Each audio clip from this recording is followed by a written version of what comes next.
Sarah Whitmore heard the laughter before she even set her bag down. 3 women at the dry goods counter, voices low but sharp enough to cut. "Jack Dalton asked about the Whitmore place this morning." One of them snorted. "That man couldn't hold a woman's attention for 5 minutes, let alone a lifetime." Another one laughed. "Gentle as a lamb and twice as useless." Sarah stood in the doorway, dust still on her boots from the road, and felt something she hadn't expected to feel in Willow Creek. Anger. Not at the women. At herself. Because for 1/2 second, she almost believed them. If this story already has you hooked, subscribe to our channel right now and hit that notification bell so you never miss a single chapter.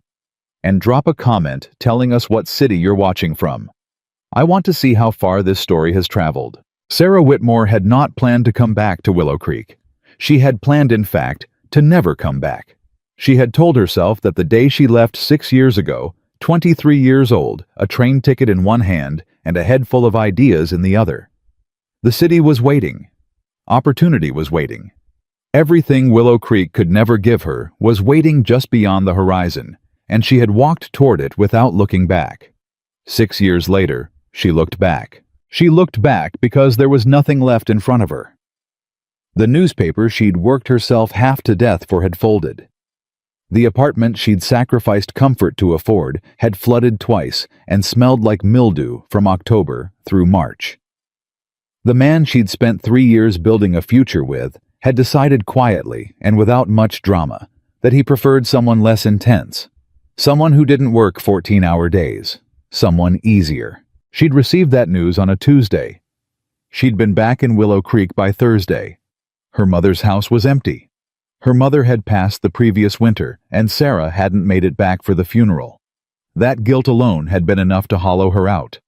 She told herself she was only returning to sort the estate, sell what needed selling, sign what needed signing, be gone inside a month. That was the plan. The plan lasted exactly 4 hours, long enough to unlock the front door, sit down on her mother's old settee, and realize she had absolutely nowhere else to go. So she stayed. She told herself it was temporary. She told herself this every morning while she made coffee in a kitchen that still smelled like her mother's bread. She told herself this while she walked the familiar streets of a town she thought she'd outgrown. She was just resting, just catching her breath. She would figure out her next move any day now. It was on her 3rd day back that she walked into Calloway's general store, and that was when the women were talking about Jack Dalton. She hadn't known the name, or rather she hadn't connected it immediately. Dalton was a family that had been around the county for years, but Jack specifically wasn't someone she remembered from before she left. He would have been younger then, probably, or simply someone her younger self hadn't noticed. She stood in the doorway long enough to hear enough. "That man," said the woman behind the counter. A stout woman Sarah vaguely recognized as Martha Pruitt, has been working Sunrise Ranch for 4 years now, and not one woman in this town has managed to stay interested past a second conversation. "He's strange," said the younger woman beside her daughter or niece by the look of it. "Not mean strange, just quiet strange. Like he's got nothing to say for himself. My cousin spent an evening with him last spring," offered the third woman, older, silver-haired.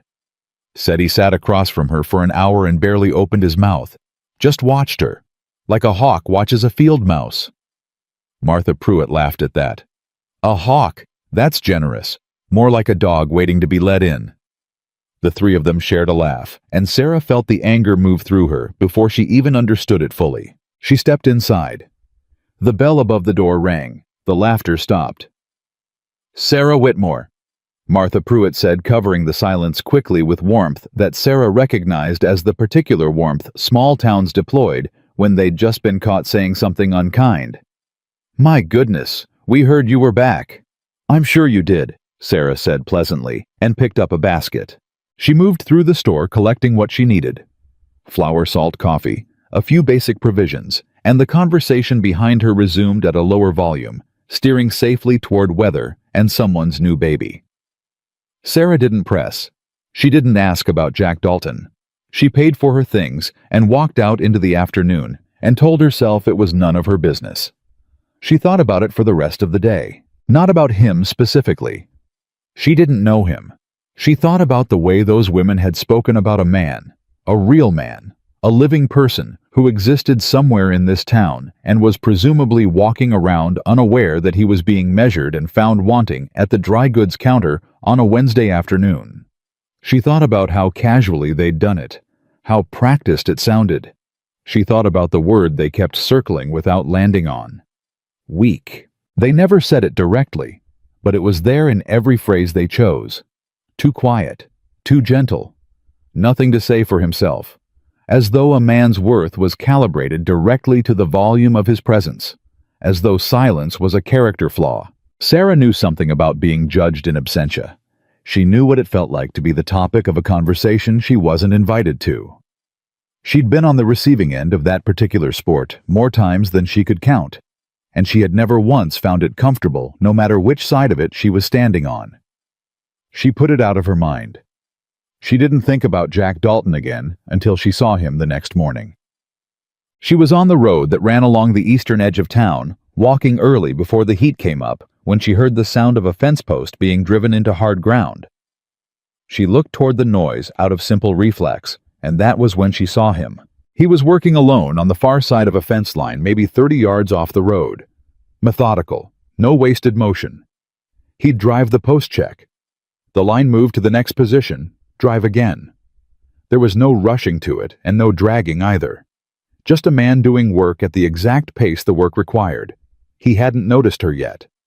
She had no reason to stop.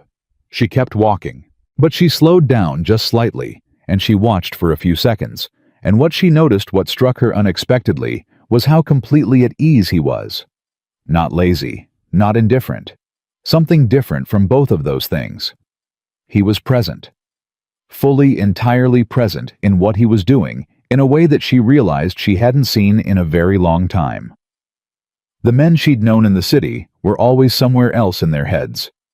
Always managing 3 things at once, always half attending. This man gave his entire attention to a fence post, and there was something almost startling about it. She walked on. That evening at the water pump near the market square, she saw him again. He was helping an older man she recognized, old George Pritchard, who'd been a fixture of this town since before she was born, lift a heavy crate from a wagon bed. The kind of lift that looked simple but wasn't, and both men knew it. Jack said something to Pritchard that made the old man laugh. Then they got the crate down together, clean and careful, and Jack steadied it until Pritchard had his grip. No ceremony. No hanging around afterward, waiting to be thanked. He simply went back to what he'd been doing. Pritchard caught Sarah's eye as she passed.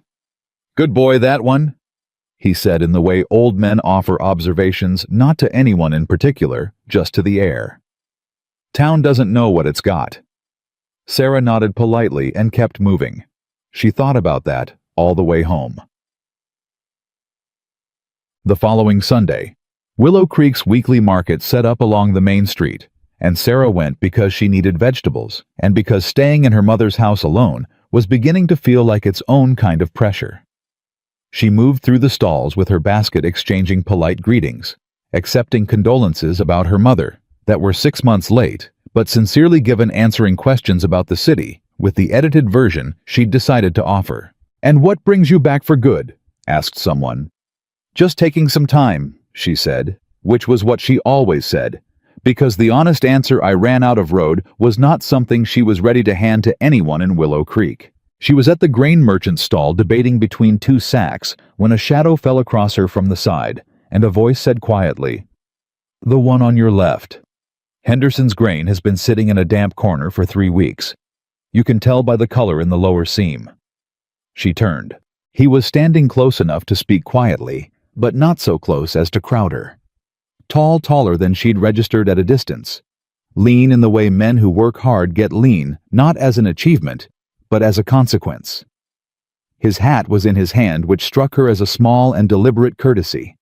And his eyes, which were a particular shade of gray-green she didn't have a name for, were looking at the grain sacks and not at her, as if he'd offered the information purely as information and had no interest in whether she took it. "Thank you," she said after a beat. He nodded once. "Jack Dalton," he said, still not quite looking at her. I work Sunrise Ranch. I knew your mother a little. She was a kind woman. I'm sorry for your loss. Sarah looked at him for a moment. Sarah Whitmore, she said. And thank you. For that too. He nodded again. Then he put his hat back on, excused himself quietly, and was gone into the market crowd. She stood there for a second, with the better grain sack in her hand, and she thought that's the man they were laughing about. She bought the grain he recommended. It was fine. Yeah. The first real conversation happened by accident 4 days later. Sarah's horse, she'd kept her mother's old mare, a brown and white named Clara, who was gentle and slightly opinionated, had thrown a shoe somewhere between the Whitmore property and the West Road. Sarah had walked her back, which was the right thing to do, and also slow and irritating, and she'd arrived at the blacksmith's to find him closed for an emergency and gone until afternoon. She was standing outside the smithy with Clara, and no good options, when Jack Dalton appeared from the direction of Sunrise Ranch leading 2 horses of his own and apparently heading for the same destination. He assessed the situation in about 3 seconds. I can tack the shoe temporarily, he said. It won't hold forever, but it'll hold until Briggs is back. I've got what I need at the ranch if you want to walk up. I don't want to trouble you, Sarah said. It's not trouble, he said simply. It's 15 minutes. She walked up to Sunrise Ranch with him leading Clara, and those 15 minutes became 40, because the temporary shoe required more work than the quick fix he'd estimated. And rather than rush it, rather than do the job inadequately, he took the time to do it right. He didn't explain or apologize for the extra time. He simply did the work. Sarah stood nearby and watched him work on Clara's hoof. And because there was nothing else to do, and the silence was comfortable rather than awkward, she found herself talking. Not about the city, not about the burnout or the failed newspaper or the man who'd decided she was too much. She talked about Clara, about her mother, about small things that were real and close to the surface. And Jack listened, actually listened in the way she was beginning to recognize was characteristic of him, fully present, not waiting for a gap to insert himself. When he was done, he straightened up, and Clara stamped approvingly. She'll be fine until Briggs gets back, he said. Keep her off the rocky ground on the south path. I will, Sarah said. And then, because she felt it was owed, she said, You didn't have to do that. He looked at her, and something moved in his expression that wasn't quite a smile, but was adjacent to it. No, he agreed. But it needed doing. She walked home thinking about that sentence for a long time. It needed doing. Not I wanted to help. Not it was no trouble. Just a clean, simple acknowledgement that the work existed, and he'd done it because it was there to be done. She thought, I have not met many people who operate that way. The town noticed. Of course it did. Willow Creek was small, and its appetite for narrative was large, and 2 sightings of Sarah Whitmore in conversation with Jack Dalton was more than enough raw material for several days of speculation. She heard it from the side in the half-overheard way that was the town's preferred method of delivering information it didn't have the nerve to say directly. She heard it from Martha Pruitt, who stopped her on the street to ask after her health, and managed in 3 minutes to mention Jack Dalton's name twice without appearing to. She heard it from the postmaster's wife, who asked with exaggerated innocence whether she was settling back into Willow Creek life, and whether she'd had the chance to meet many people. And wasn't it interesting how the new people and the returning people tended to find each other? Sarah was polite. Sarah was unrevealing. Sarah went home and felt a frustration she couldn't entirely name. Because nothing had happened. She'd bought grain on his advice, and he'd fixed her horse's shoe. Those were not events that warranted analysis. They were interactions between neighbors, and the fact that the town had already begun weaving them into a story told her far more about the town's hunger than about anything real. But the story being woven was not, she noticed, a flattering one. It was the kind of story towns build around people they've already decided about. Jack Dalton was the soft man, the quiet man, the man not quite suited for real life. And now Sarah Whitmore, arrived back in town, broken from the city, was apparently his natural match. 2 disappointments finding each other. That was the shape the gossip was taking. She could feel it forming even when she couldn't hear the specific words. She didn't mention this to Jack because she had no reason to. They weren't close. They were barely acquaintances. But she thought about it. And she thought about the way the town talked about him. And then she thought about the man she'd actually observed the fence. Work the crate with Pritchard, the grain advice offered, and immediately withdrawn the 40 minutes spent on a horseshoe, because the job deserved 40 minutes, and she thought about the gap between those two things. The gap was enormous. 3 weeks after her return, Sarah had her first real conversation with Jack Dalton that wasn't about horses or grain. She had gone to the creek on the far edge of the Whitmore property in the early evening, which was her habit. Now she went there when the house felt too quiet, and the quiet felt too loud, which was most evenings. She sat on the flat rock above the bend in the water and let the sound of it do what sound of water does, which is temporarily persuade you that the world is manageable. She heard him before she saw him. Footsteps on the path, unhurried, and then he came around the bend, leading one of the Sunrise horses, a dark bay that looked like it had been running too hard toward the water. He saw her and stopped. "Sorry," he said immediately. "I didn't know anyone was here. This path cuts through to Sunrise, and I'll take the road." "Don't," Sarah said. "There's room. Bring her down." He hesitated, and she recognized in that hesitation the thing the town had mistaken for weakness.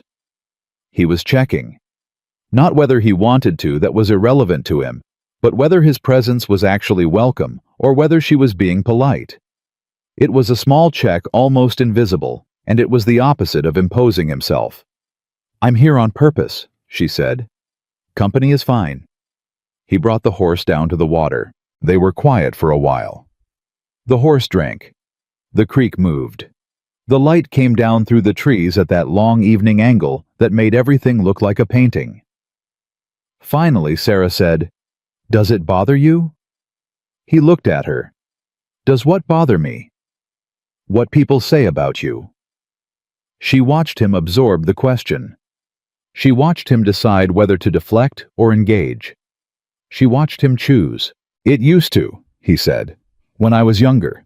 I spent a few years trying to be louder, trying to take up more space, trying to be the version of a man they seemed to want.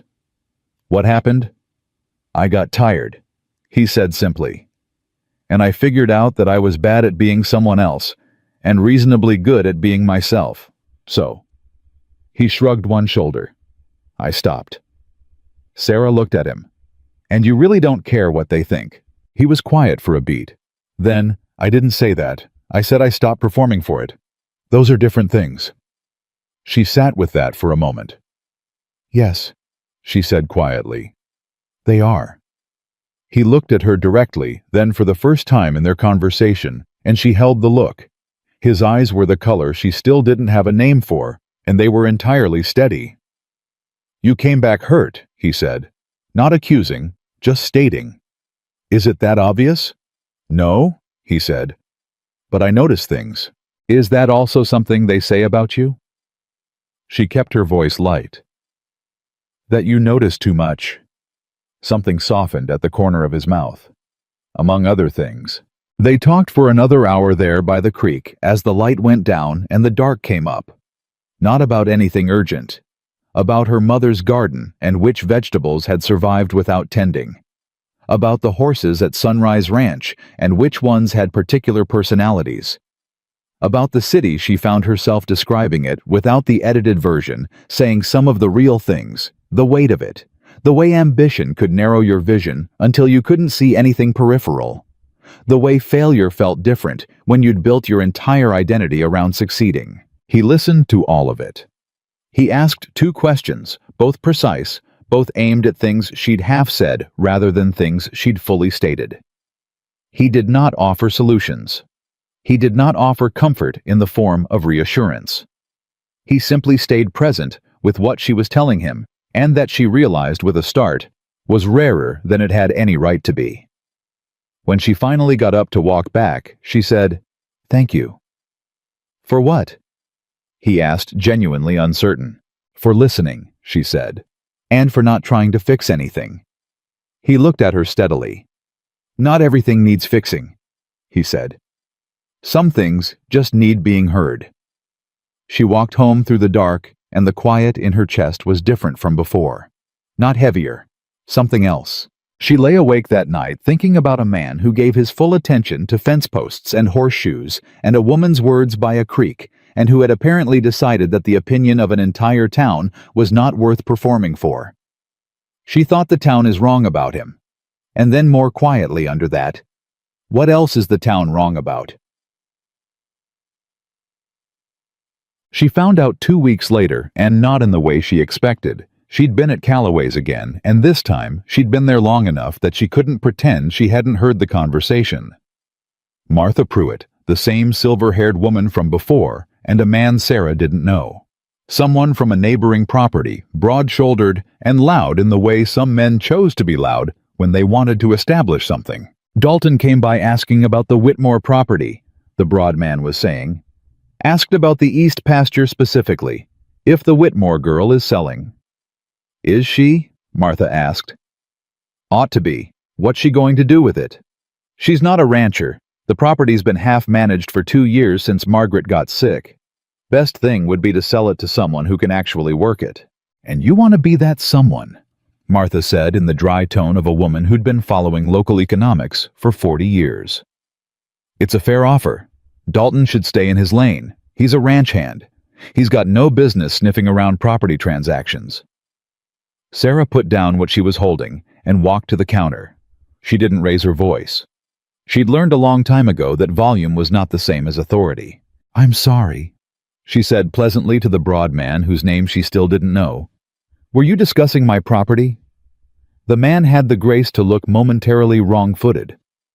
Ma'am, Miss Whitmore, I was just saying that if you were considering selling the East pasture. I'm not, she said. Well, should you reconsider? I won't, she said. And I'd appreciate you not discussing what I should and shouldn't do with land that belongs to me. I've only been back a month, and I've already had 3 people offer to explain my own circumstances to me. I find I can manage that understanding on my own. She smiled warm and flat. Thank you. She paid for her things and left. Outside, she stood in the street for a moment and let the irritation pass through her because she'd learned that too. Irritation was energy, and it was most useful when it moved. A voice to her right said, "That was well handled." She turned. Jack Dalton was leaning against the post outside the store, apparently having just arrived, apparently having heard enough. "You heard that," she said. "The last part," he said. "The part about the East pasture." She looked at him. "Were you really asking about my property?" "I was asking about who owned what," he said carefully. "Because there's been some confusion at the county office about where the Whitmore line ends and the Sunrise Ranch grazing rights begin. I wanted to clarify before it became a problem. Not to purchase, to protect." She absorbed that. "You were looking out for my land," she said slowly, "without telling me you were doing it." "I was going to mention it," he said, "when I knew more." She looked at him for a long moment. He looked back steady and unhurried the way he always was. "Jack," she said. "Yes. The next time you're doing something that concerns my property, even if your intentions are good, tell me first." Something flickered in his expression. Not offense. Respect. "You're right," he said immediately. "I should have. I'm sorry." No defense. No explanation of why his instinct had been protective, and therefore should be understood charitably. Just a clean acknowledgement and a clean apology. She thought about the broad man inside, who would have spent 10 minutes justifying himself. "All right," she said. "Apology accepted. Now tell me about the boundary issue." They stood in the street for 20 minutes, and he explained it clearly, a surveying discrepancy from 15 years back that had never been formally corrected and could, if someone with bad intentions pushed it, be used to claim a piece of the East pasture. He'd been doing the research quietly because he'd noticed the discrepancy during routine work, and it had bothered him. "I'll need to go to the county office," she said. "I can go with you," he said. "If you want. I know the records involved." She looked at him. "Yes," she said. "I think I'd like that." She walked home thinking about a man who'd quietly protected something that didn't belong to him without asking for credit or compensation because it had needed doing, and he'd noticed it needed doing. The town thought he was soft. The town she was becoming increasingly certain had missed something essential. She sat on her mother's settee that evening and thought about that gap again. The gap between the story Willow Creek told about Jack Dalton and the man she kept finding when she looked directly at him, and the gap didn't get smaller the longer she thought about it. It got wider, and somewhere in that widening, something shifted in her chest. Something that felt cautious and new, and not entirely unwelcome the way something feels when you've been cold for a long time, and warmth starts to reach you from a direction you weren't expecting. She told herself it was gratitude. She told herself that for 3 more days, and she almost believed it. On the 4th day, she went back to the creek. She told herself she was going for the quiet and the water sound. She told herself that completely, and with conviction, right up until she heard footsteps on the path, and felt something loosen in her chest that had been held tight all afternoon, and understood that she had been waiting. He came around the bend without the horse this time. Just him walking in the early evening, in the way she was beginning to recognize unhurried, fully present, exactly where he was, instead of somewhere in his head. He saw her and stopped. And he almost smiled. Almost, and just barely. And in the almost she saw something that answered the question she hadn't quite known she was asking.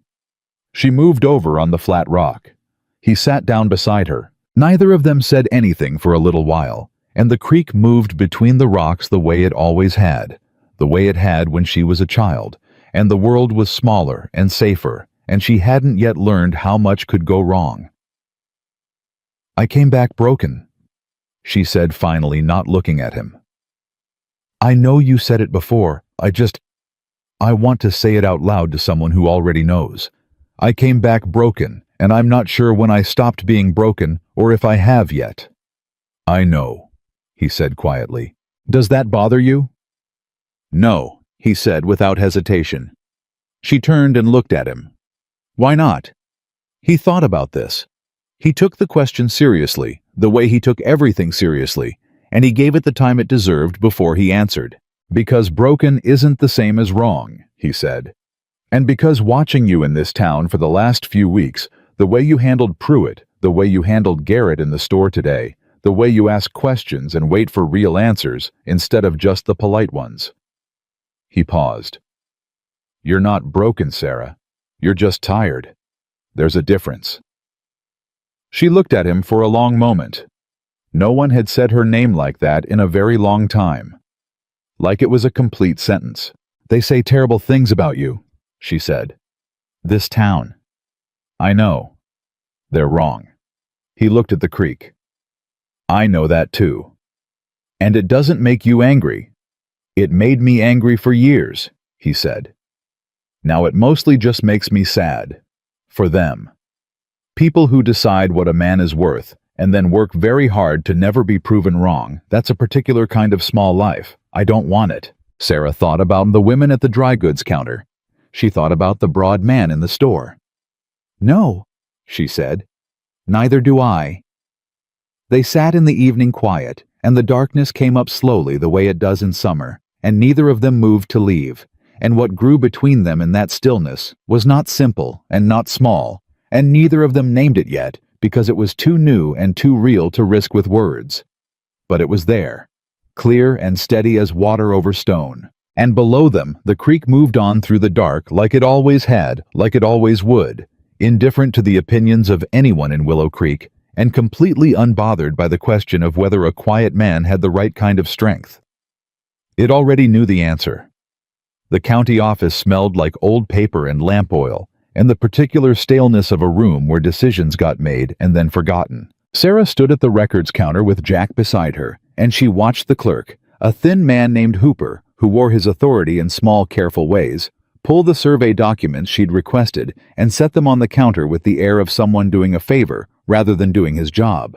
"The Whitmore boundary," Hooper said, spreading the papers flat. "Filed in 1871. There's a notation here from 1884 indicating a resurvey was requested, but," He paused, turning pages with 2 fingers. There's no record of it being completed. That's the problem, Jack said quietly. He pointed to a line on the older document without touching it. The 1871 survey uses Henderson's Creek as the eastern marker, but the creek shifted after the floods of 1879. The current creek bed runs about 40 yards east of where the original line was drawn, which means the property line as it stands on paper doesn't match the property line as it exists on the ground. Hooper looked at him. And your interest in this matter, Mr. Dalton? Sunrise Ranch grazes the land adjacent, Jack said. I want to make sure we're on the right side of the line. And not taking advantage of the discrepancy, Sarah added. Hooper looked between them with the expression of a man recalibrating. He'd clearly expected this to be simpler. A woman from the city who didn't know what she had, and a ranch hand with uncertain motivations. Instead, he had a woman who'd clearly read everything before she came, and a man who knew the documents better than he did. A formal resurvey would need to be requested, Hooper said carefully, and approved, and funded. How much? Sarah asked. He told her. It was more than she'd expected, and less than she could easily afford, and she kept her face neutral while she absorbed that. Is there a timeline? Jack asked. 6 to 8 weeks minimum. The county surveyors backed up through summer. Sarah nodded slowly. And in the meantime, the boundary remains legally as drawn in 1871. That is correct. And if someone were to challenge that boundary before the resurvey file a claim on the disputed 40 yards, for instance, would that claim be considered valid while the resurvey was pending? Hooper hesitated, and in that hesitation, Sarah read the answer she'd been afraid of. It would be considered, he said carefully, until the resurvey either confirmed or denied the underlying claim. Sarah thanked him and picked up her bag. Jack gathered the copies she'd requested, and they walked out into the street, and for half a block neither of them said anything. Then Jack said, Garrett. Yes, Sarah said, because they were both thinking the same thing, and neither of them needed to explain it. The broad man from the store, Garrett, she'd learned his name since, had been asking about the east pasture, had been asking specifically before the resurvey had been formally initiated, and now she understood why. He knows about the discrepancy, she said. He's known for months, I'd guess, Jack said. Longer than I have. He just assumed no one on the Whitmore side knew to look. Sarah stopped walking. She turned and looked at Jack. How long have you known? He met her eyes steadily. 3 months. 3 months, she repeated. I should have come to you sooner, he said. I know that. I was gathering everything first, making sure I understood it fully before I brought it to you, and he stopped. I was wrong to wait. I was handling it the way I handle things on the ranch, where I have time to be certain before I speak. This was different. I'm sorry. She looked at him for a long moment. The apology was real. She'd learned to tell the difference. There were apologies that were performances designed to make the apologizing person feel better about themselves, and there were apologies that were genuine acknowledgments of error. Jack's belonged to the second kind. It wasn't elaborate. It wasn't followed by justification. It sat clean and complete. All right, she said. Then we need to move faster than Garrett expects. Jack looked at her, and she recognized something in his expression. A recalibration similar to the one Hooper had made, but with entirely different content. He was reassessing her, not downward, the other direction. Yes, he said. We do. They moved fast. By the end of that week, Sarah had filed the formal resurvey request, paid the fee, using most of what remained of her city savings, and documented the full extent of the boundary discrepancy in a letter to the county attorney's office. Jack had provided the technical detail measurements he'd quietly taken over the previous months, recorded in a small notebook she hadn't known existed, and she had provided the legal framing drawing on 6 years of watching city reporters pull bureaucratic processes apart until they found the thread that mattered. It was, she realized, a strange kind of partnership. Neither of them had designed it. It had simply assembled itself out of what each of them actually knew. You should have been a lawyer, Jack said one evening when they'd spread the documents across her kitchen table for the 3rd night in a row. I thought about it, she said absently, reading a clause. My father thought women-in-law was an idea before its time. Your father was wrong. She looked up. He was reading his own section, not looking at her, saying it the way he said everything plainly without performance, as though it was simply a fact that had been stated because it was true. She looked back at her document. Yes, she said. He was. The morning after they filed the letter, Garrett came to the Whitmore property. Sarah saw him coming up the front path from the window and felt the particular stillness that descends when something you've been expecting finally arrives. She opened the door before he knocked. He was alone, which surprised her slightly. Men like Garrett usually preferred an audience. Miss Whitmore, he said with the warmth of someone who decided warmth was tactically advantageous. I hope I'm not disturbing. You are, she said pleasantly. But come in anyway. He came in and sat across from her at the table, and she watched him look around the kitchen for a third person who wasn't there, and she understood he'd expected Jack to be present. The absence appeared to cost him a small calculation. I wanted to speak plainly, he said. I've been hoping someone would, she said. Something flickered across his face. He adjusted. The East Pasture. You've filed for a resurvey, I understand. I have. That process will take months, and during that time the uncertainty is inconvenient. For both of us, potentially. He leaned forward slightly. I'd like to make you an offer. A fair price for the disputed 40 yards contingent on the resurvey, confirming what I believe it will confirm. And what do you believe it will confirm? That the land falls outside the Whitmore boundary as originally drawn. Sarah looked at him steadily. And if the resurvey confirms that the land falls inside the Whitmore boundary, I believe the survey will show otherwise. You believe, she said. Or you know? The warmth dropped a degree. I've had experts review the documents. So have I, she said. And mine are of a different opinion. So either your experts are wrong or mine are, or the truth is something in between that a proper survey will resolve. In any of those cases, I see no reason to sell a piece of land while its status is uncertain. If your claim is valid, the survey will confirm it, and we can discuss it then. If it isn't, she smiled, then we'll have nothing to discuss. Garrett was quiet for a moment. You're making this more complicated than it needs to be, he said. No, she said. I'm making it exactly as complicated as it is. You simplified it in your favor before you got here. I'm just putting the complexity back. He stood up. Miss Whitmore, he said, and the warmth was entirely gone now.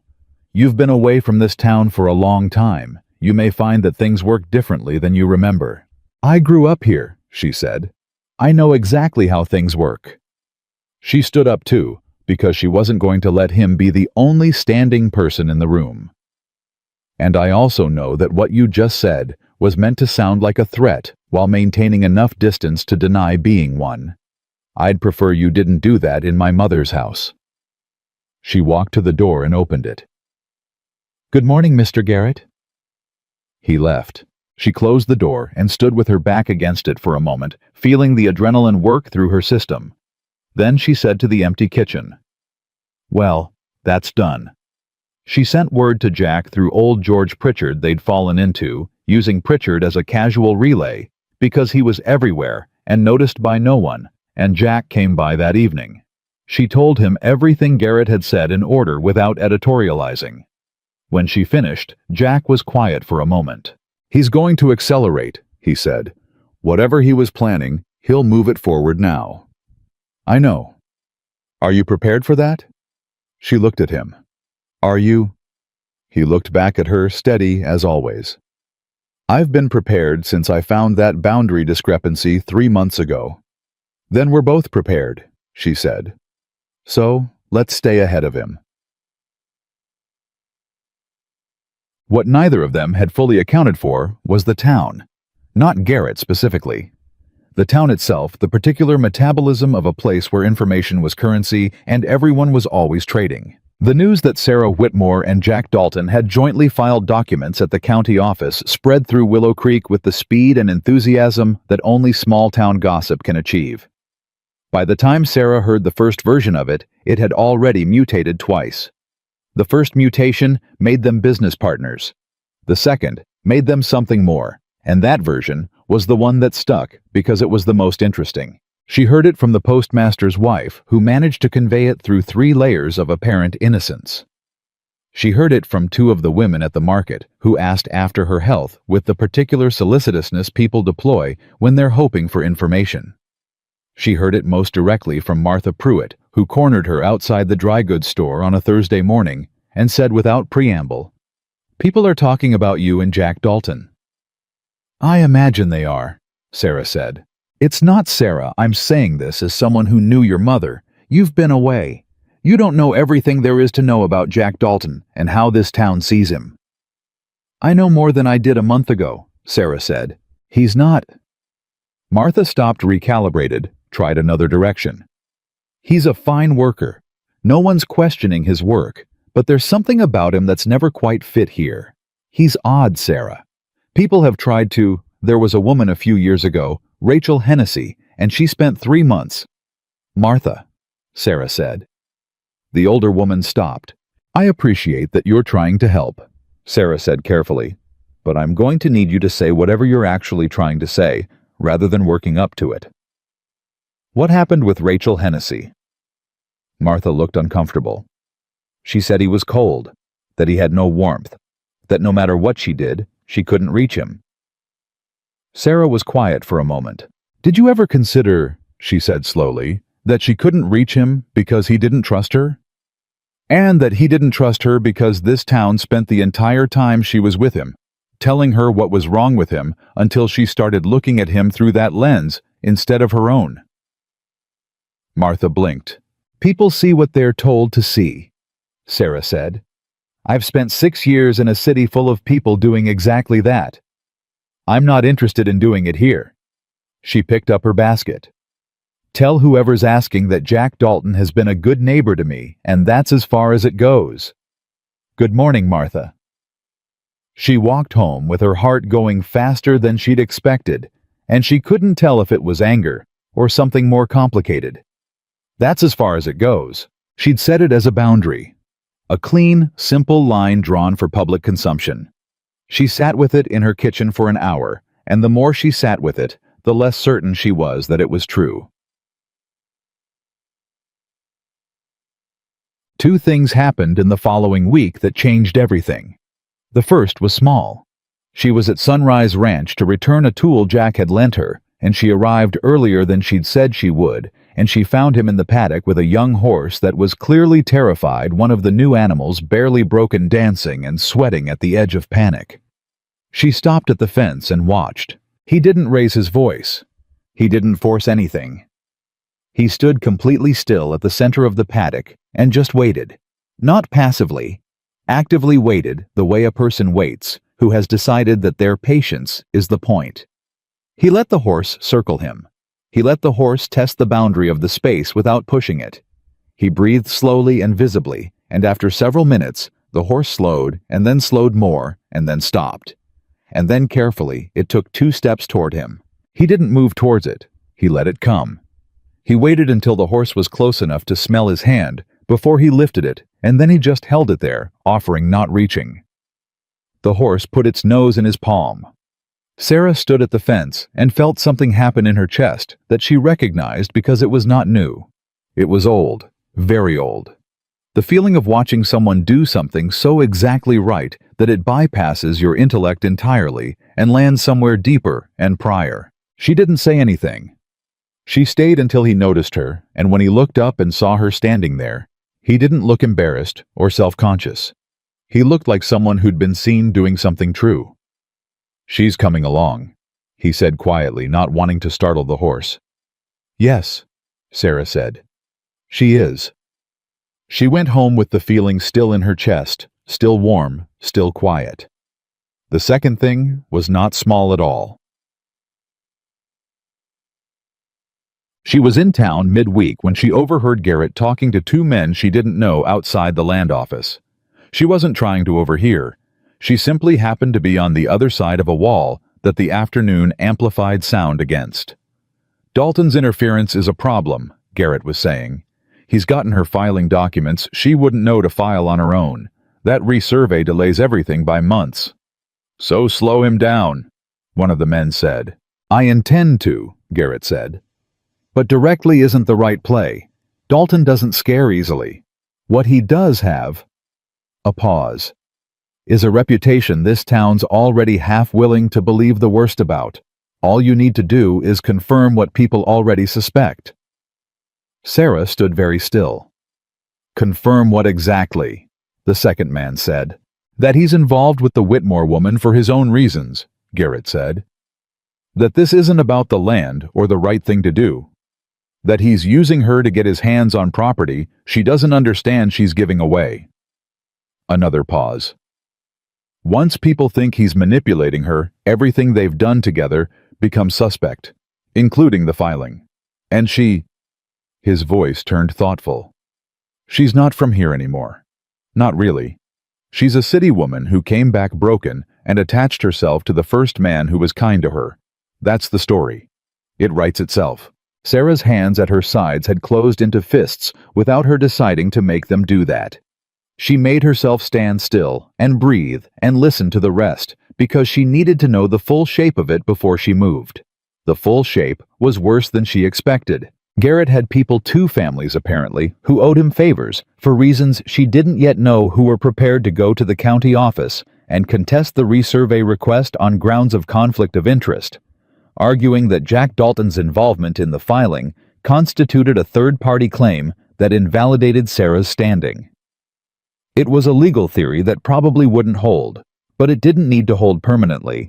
It only needed to delay things long enough for Garrett to push through a competing claim. She walked home without being seen. She sent for Jack through Pritchard. He arrived before dark. She told him everything she'd heard, and she watched his face as she told him, and what moved through his expression was not the anger she'd expected. It was something quieter and more complicated.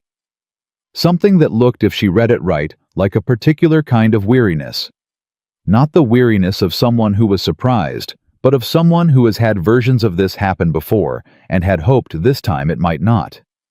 When she finished, he was quiet for a long moment. He's going to say you're being used, she said. That your involvement in my filing was self-serving. That I'm someone who doesn't know better. She looked at him steadily.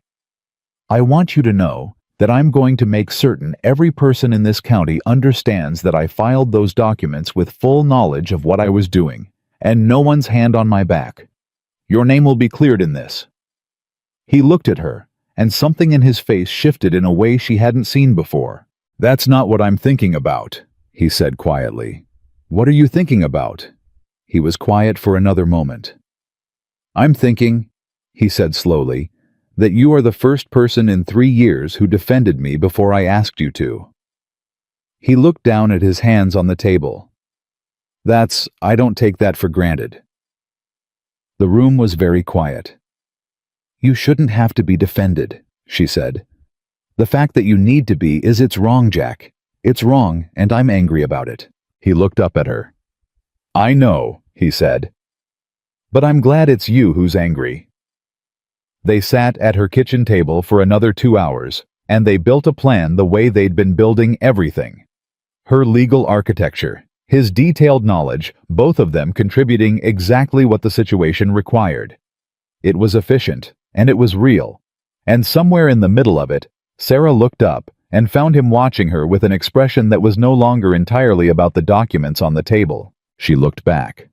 Neither of them said anything about it. But they didn't look away either, not immediately. And what passed between them in that pause was not a small thing, pretending to be nothing. It was something they'd both noticed, and were both choosing for now to leave unnamed. He left late when the plan was solid, and the lamps were burning low, and she walked him to the door and stood in the doorway while he crossed to the path, and he turned once at the gate just briefly, and she lifted her hand. He lifted his. She closed the door and leaned her back against it in the same position she'd been in after Garrett's visit. And the feeling in her chest now was entirely different, less the stillness of resolved conflict, and more the particular vertigo of a woman who has just realized with complete clarity that what she'd been calling gratitude for 3 weeks was not gratitude at all. It was something she'd stopped letting herself want. Something she'd told herself in the wreckage of the city she wasn't suited for anymore.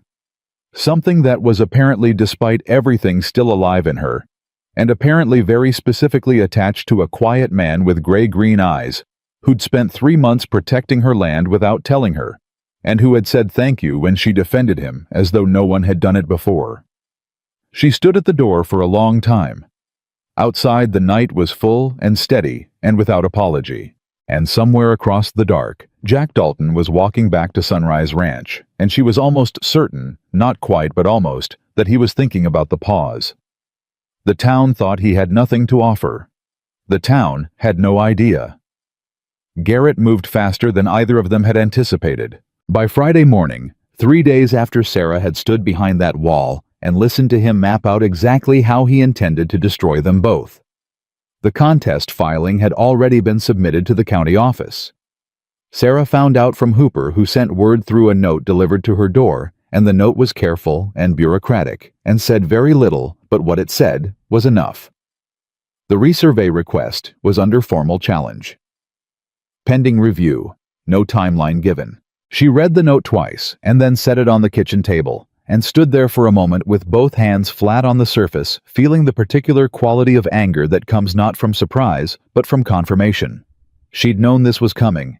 Knowing hadn't made it easier. She sent for Jack. He arrived in 20 minutes, which meant he'd been close, or he'd been moving fast, or both. She handed him the note without speaking.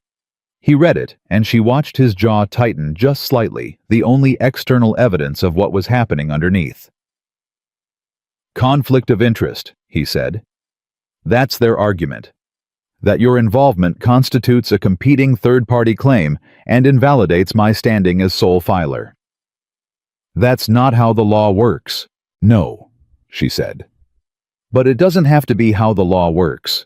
It only has to create enough confusion that a county clerk with limited appetite for conflict defers the whole thing indefinitely." She pulled out the chair and sat down. "We need a lawyer." "The closest attorney who isn't connected to Garrett's family is in Millhaven," Jack said. 2 days' ride. Then we write a letter today and someone rides tomorrow." He looked at her. "That someone would need to be me.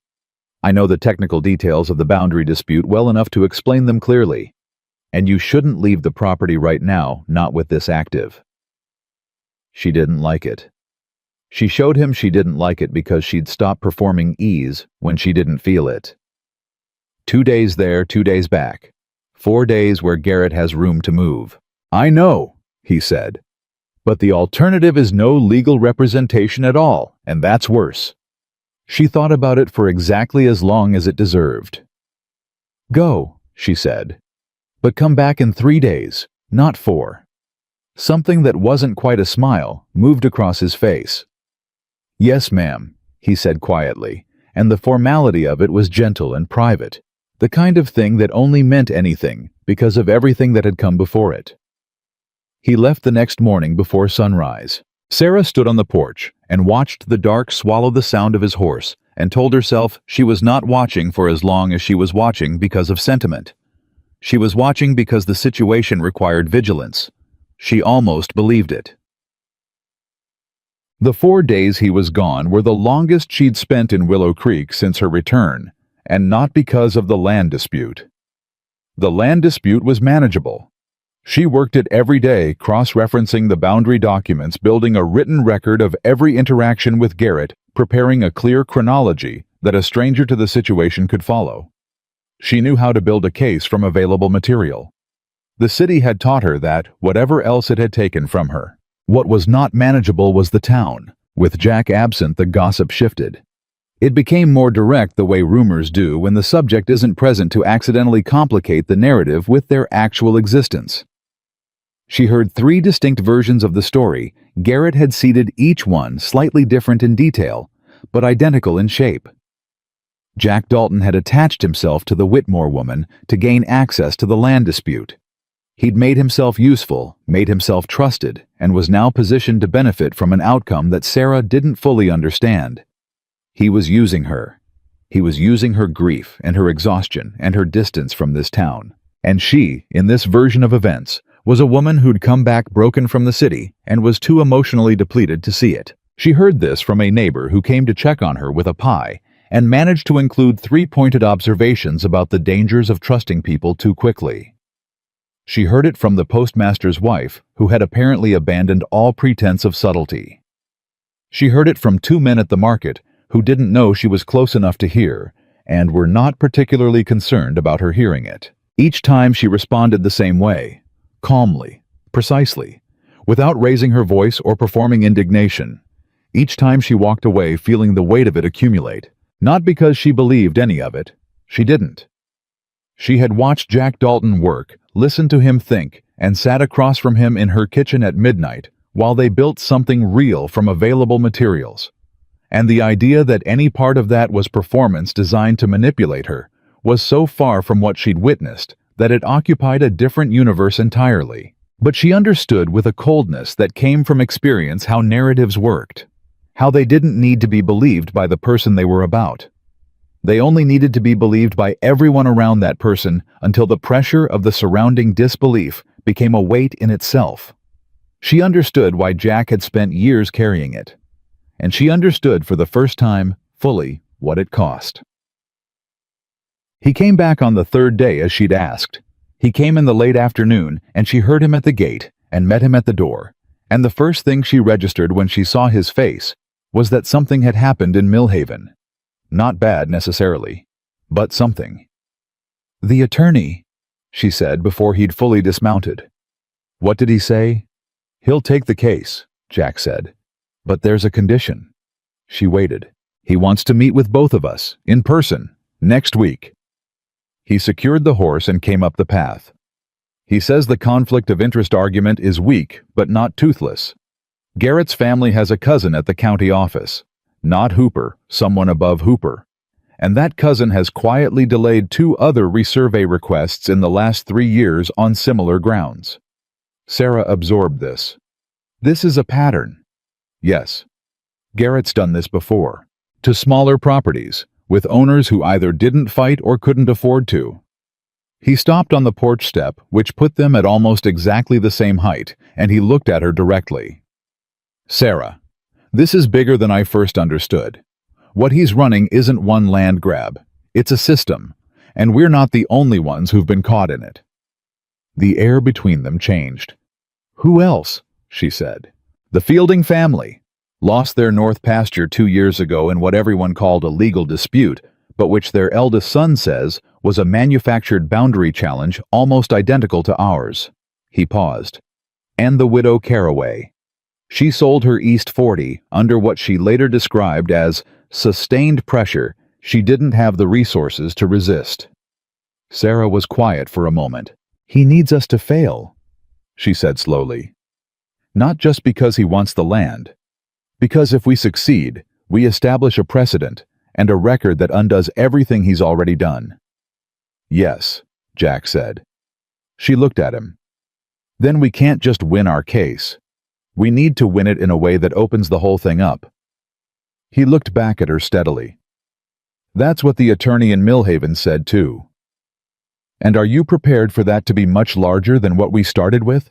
He didn't hesitate. "Are you—" She almost laughed, not at anything funny. At the precision of him, the way he consistently returned the question rather than answering for her, the way he never assumed her answer in advance, and the way she had come to find that the most deeply respectful thing anyone had done for her in years.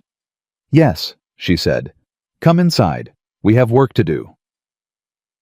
They worked until midnight again, and this time there was less formality in it, less of the careful distance that had characterized their early evenings at this table.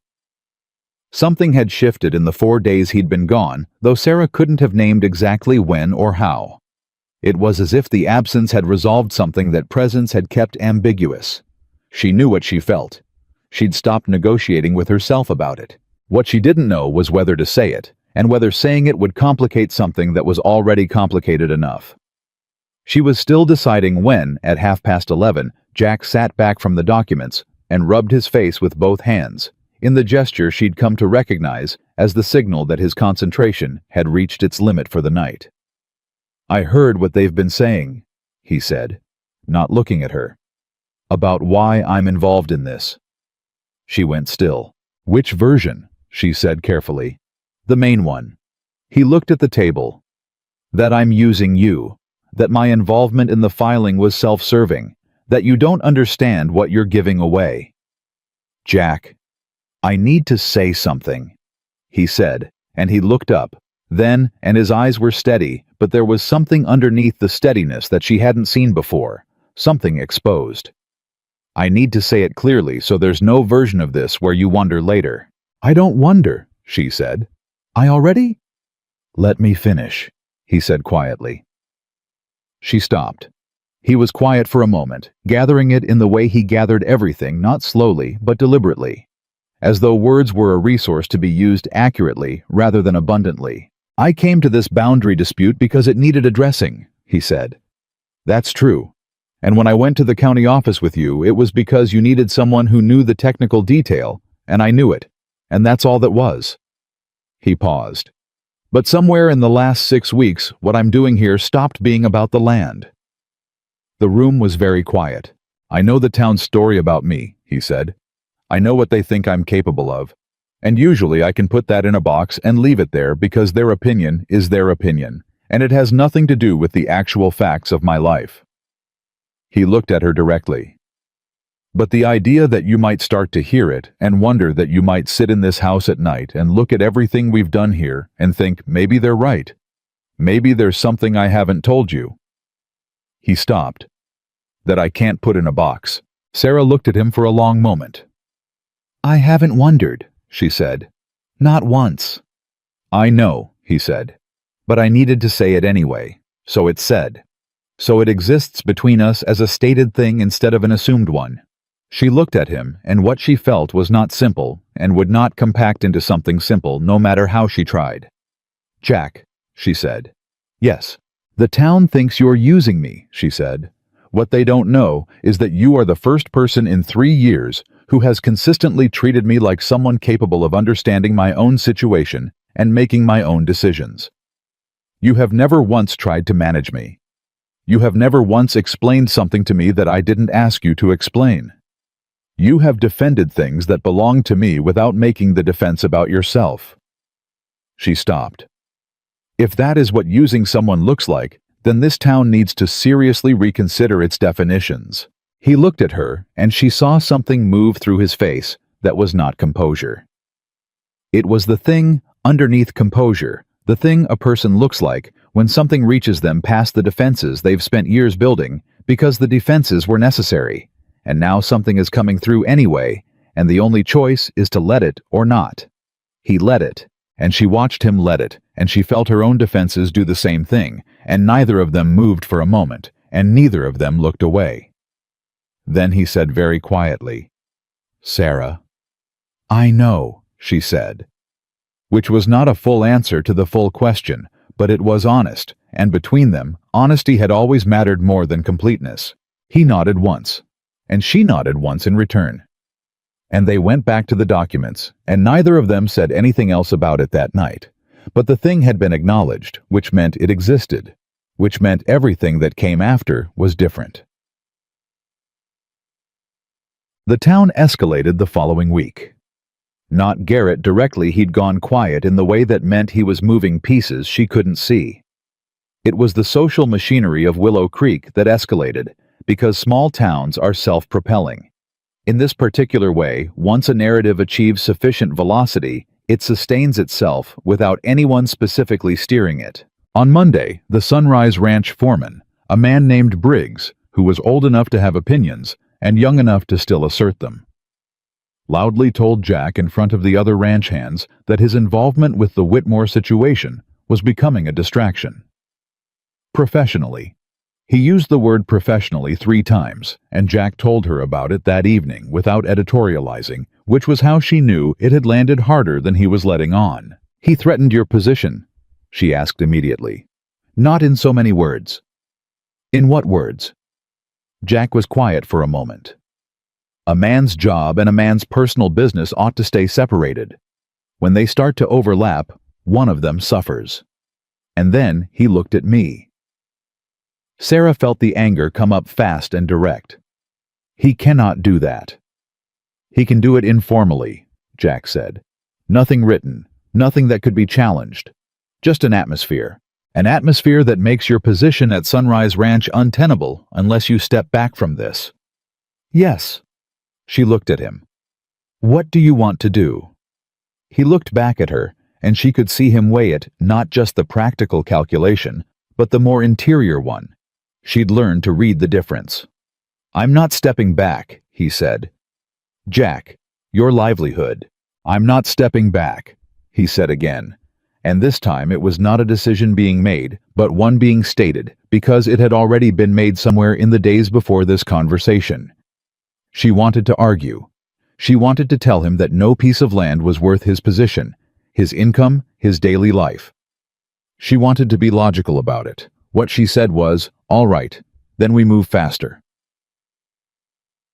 The meeting with the attorney from Millhaven happened on Thursday in Sarah's kitchen because she refused to hold it anywhere in town where Garrett's people might track who came and went.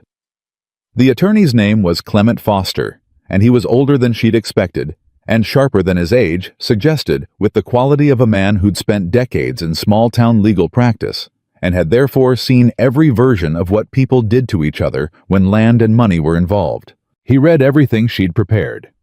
He asked Jack 3 technical questions about the boundary measurements, each more specific than the last, and Jack answered all 3 without hesitation, and Foster made a small note after the 3rd answer that Sarah read as approval. Then Foster set down his pen and said, I want to be direct with you both about what this case actually is. Please, Sarah said. On its surface, it's a boundary dispute. Straightforward. The survey will resolve the physical question, and that should be the end of it. He paused. But if what you're describing about the Fielding property and the Caraway sale is accurate, and I have reason to believe it is because I handled the Fielding matter 2 years ago, and always thought the resolution was too quick, then this is not a boundary dispute. It is a pattern of fraudulent land manipulation using manufactured legal uncertainty as a tool of coercion. The kitchen was very quiet. The difficulty, Foster continued, is that proving a pattern requires witnesses.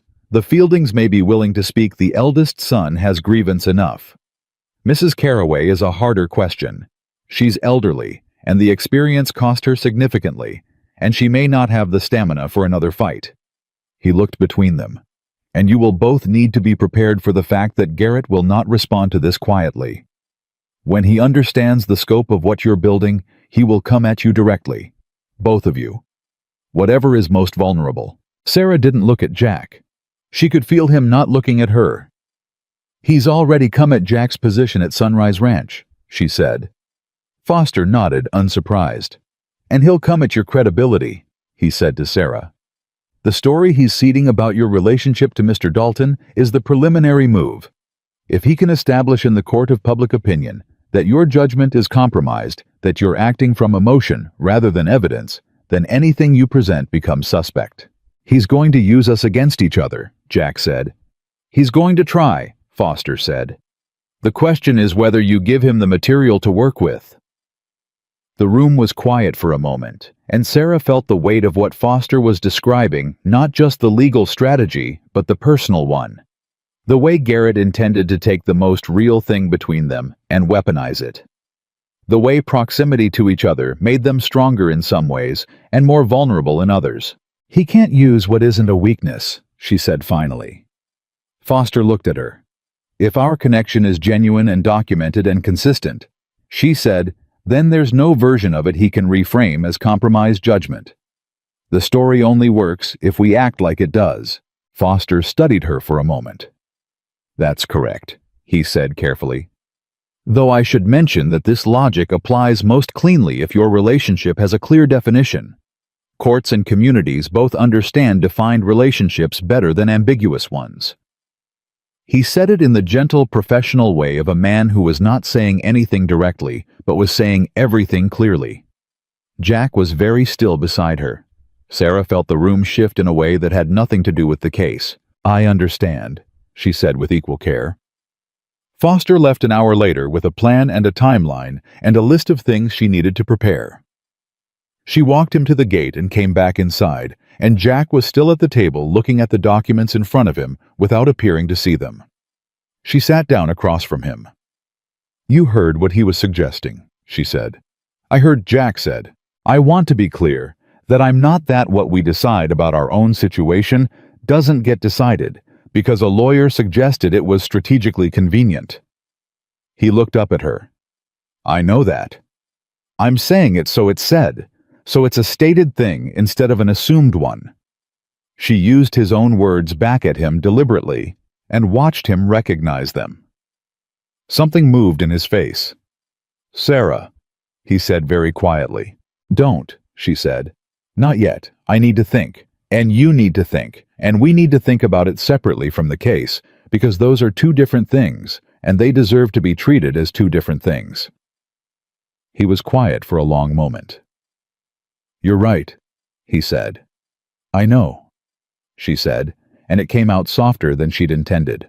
He left before dark, and she stood at the window and watched him go, and she felt the evening settle around her with the particular texture of a moment that is not resolved but is not empty either. A moment that is holding something real carefully, waiting for the right time to set it down and look at it fully. She thought about what Foster had said. She thought about defined relationships and ambiguous ones, and the way the world demanded legibility from people who deserved the privacy of their own becoming. She thought about Jack Dalton sitting across her kitchen table for 6 weeks, steady as the creek, quiet as the good kind of quiet, doing work that needed doing because it needed doing. She thought, I came back here broken. And then underneath that, the thought she'd been keeping at a distance for 2 weeks now, the one she could no longer reasonably pretend wasn't there. I am not broken anymore. And the thing that's true, the thing she could no longer negotiate with or edit or set aside for a more convenient moment, was that she knew exactly why. Outside, the last of the day was going. In the distance, the sound of a horse on the road to Sunrise Ranch, unhurried and steady. She stood at the window until she couldn't hear it anymore. Then she sat down at her kitchen table alone and began to write the letter to the Fielding family.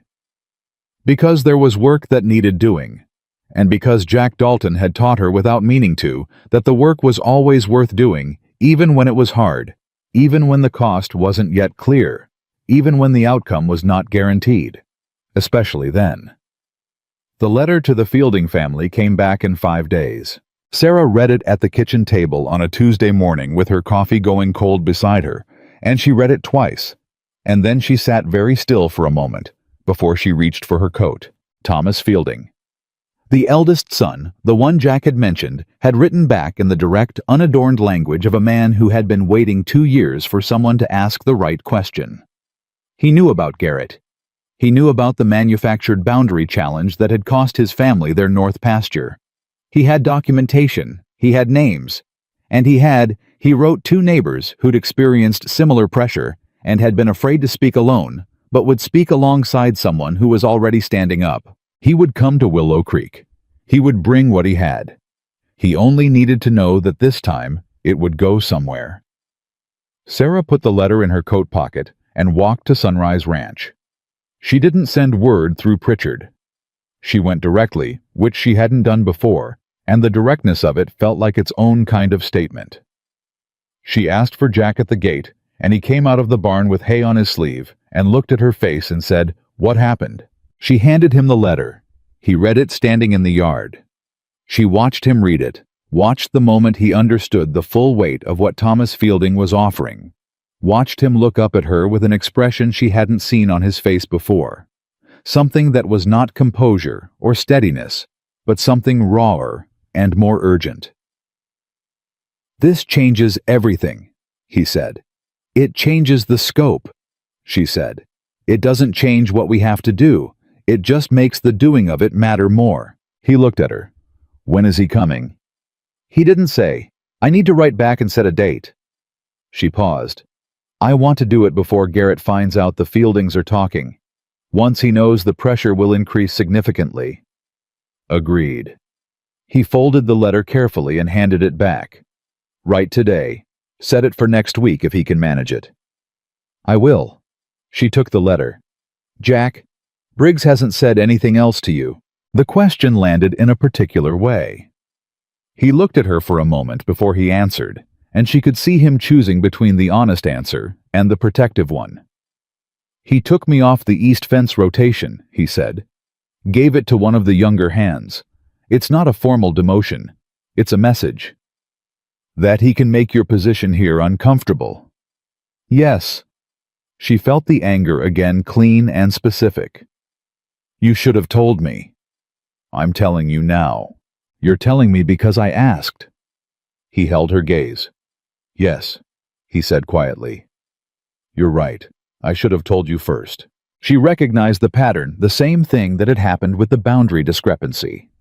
The same instinct to handle things alone before bringing them to her. She understood where it came from.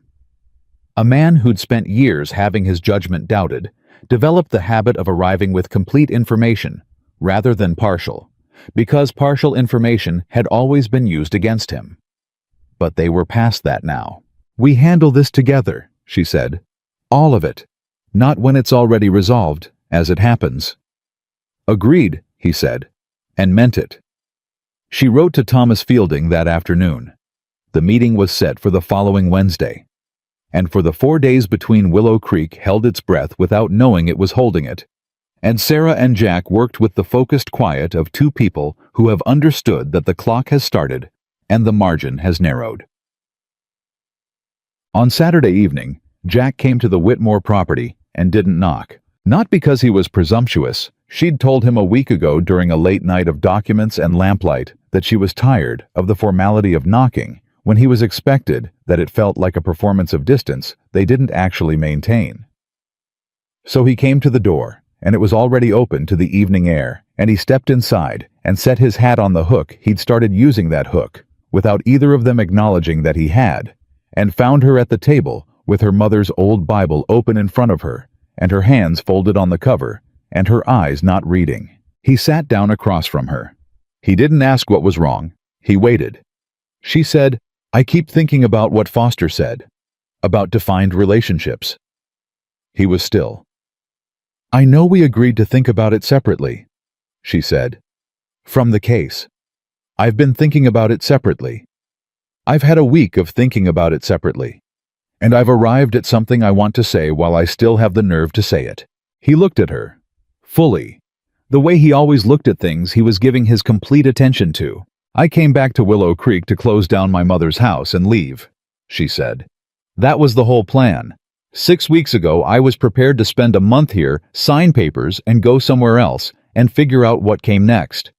She stopped. I don't want to go somewhere else. I want to stay. And I have been telling myself for 3 weeks that what I feel when I'm working beside you at this table is professional respect, and I am a grown woman, and a fairly intelligent one, and I am no longer willing to lie to myself with that much commitment. The kitchen was entirely silent. I'm not saying it because of the case, she said. I want to be absolutely clear about that. Foster's suggestion is a legal strategy, and what I'm saying to you now has nothing to do with it.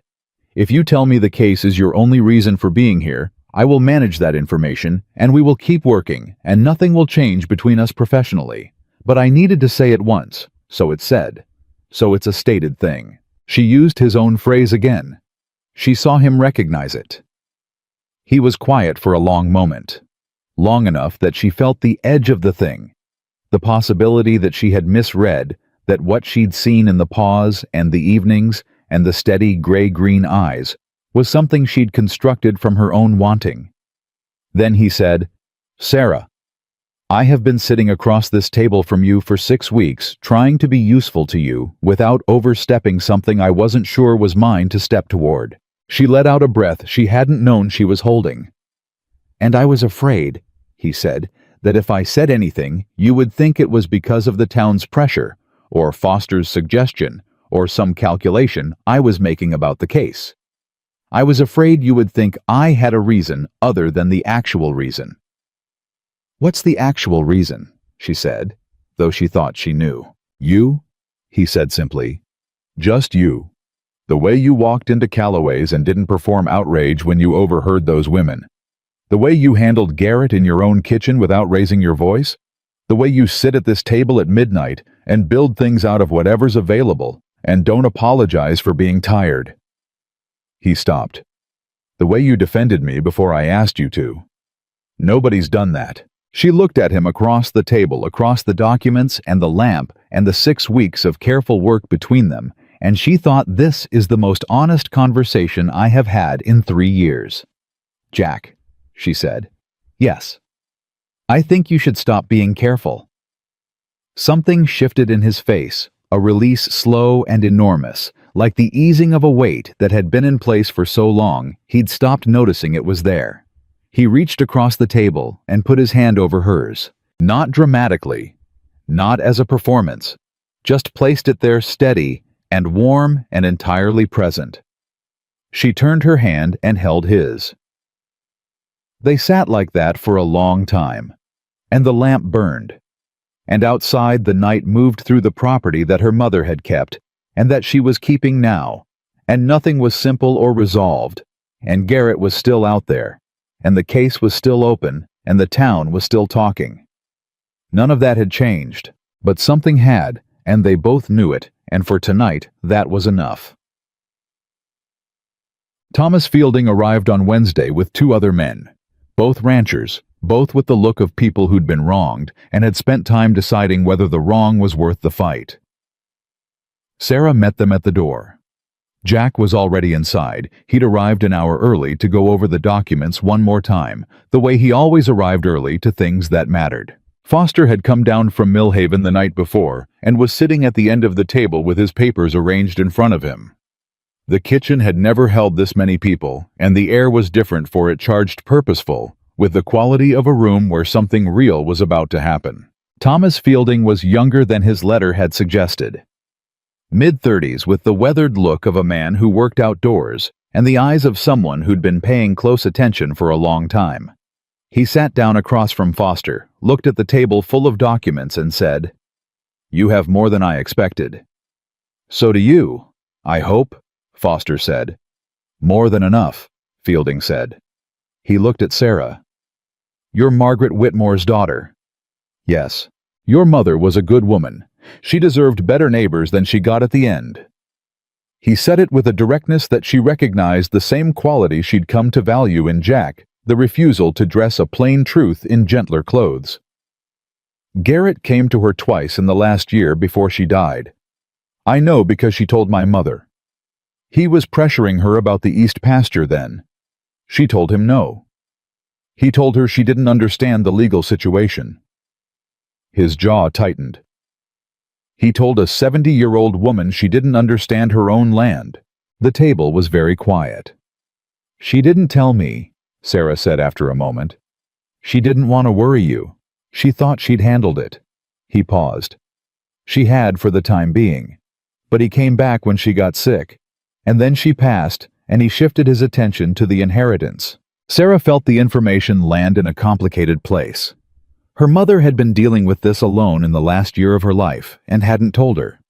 Hadn't wanted to add to a burden Sarah was already carrying in the city. She looked at the table for a moment. Then she looked up. "Tell me everything," she said. They were in that kitchen for 4 hours. Thomas Fielding laid out the Fielding case, the manufactured boundary challenge, the pressure, the resolution that had been, as Foster had always suspected, too quick and too favorable to Garrett to be entirely clean. The other 2 men added their own accounts, smaller in scale but identical in method. The pressure always came the same way. Legal confusion first, then financial pressure, then social isolation, the whisper campaign, the suddenly complicated relationships, the sense of standing alone against something too large to fight. Jack said very little during the meeting. He didn't need to. The technical documentation he'd compiled over the previous months spoke with the precision of someone who'd understood from the beginning that this would need to be airtight. When Foster asked him to walk through the boundary measurements, he did it in 4 minutes without notes, and Fielding looked at him with the expression of a man recalibrating an assumption. "You're the one who found the discrepancy first," Fielding said. "Yes," Jack said, "and you brought it to Miss Whitmore." "Eventually," Jack said with a sideways look at Sarah that contained their entire history with that particular point. Sarah didn't smile. She came very close. Foster set down his pen at the end of the 4 hours. "What we have here," he said carefully, "is sufficient to file a formal complaint with the State Land Office. Not just contest Garrett's challenge to the resurvey request, a formal complaint alleging a pattern of fraudulent manipulation of the county boundary process." The room was still. "That's significantly more aggressive than what we originally discussed," Sarah said. "Yes, and significantly more likely to produce a permanent result rather than a temporary one." Foster looked around the table. "It will also produce a significant response from Garrett and his family. I want everyone in this room to be clear about that. The moment we file this, the pressure on all of you increases substantially." Fielding looked at his two companions. Something passed between the three men, the shorthand of people who'd already discussed this before they came. "We're clear," Fielding said. Foster looked at Sarah. "I'm clear," she said. Foster looked at Jack. Jack looked at Sarah first, not for permission, but as the acknowledgement between two people who'd decided to do hard things together, and then looked at Foster. "File it," he said. They filed on Friday. By Friday evening, Garrett knew. Sarah heard his wagon on the road before she saw it, and she knew from the speed of it that the news had reached him, and the speed was his response. She was on the porch when he came through the gate, and she did not go inside, and she did not step back. He stopped in the yard. He was angrier than she'd seen him, which meant the filing had landed harder than he'd expected. He'd expected a boundary dispute. He'd expected a manageable local inconvenience. He had not expected Thomas Fielding, or the State Land Office, or Foster's formal complaint. "You don't know what you've started," he said. "I know exactly what I've started," she said. "This will drag on for a year. Longer. You'll spend every resource you have on legal fees and county procedures, and at the end of it, the land will still be in dispute, and you'll be worse off than if you'd taken my original offer." "Your original offer was for land you'd manufactured a false claim on," she said. "So the offer was never legitimate, which means there was nothing to take." His jaw tightened. "Dalton has put ideas in your head." "Stop," she said. He stopped more from surprise than compliance. "Jack Dalton has not put a single idea in my head," she said with a calm that she was aware was more dangerous than anger would have been. "Everything I have done in this matter, I have done with full knowledge and complete intention. The filing, the meeting with Foster, the contact with the Fielding family, all of it was my decision made by me, understood by me. And I am prepared to say so under oath to anyone who asks." She held his gaze. "The story that I am a confused woman being manipulated by a ranch hand is not going to hold Mr. Garrett, because I am going to spend the next 12 months making absolutely certain it doesn't. Every document I've filed has my name on it first. Every decision in this case is documented as mine. You built your strategy on the assumption that I was weak. I need you to understand that assumption was your first mistake, and it was a significant one." Garrett looked at her for a long moment.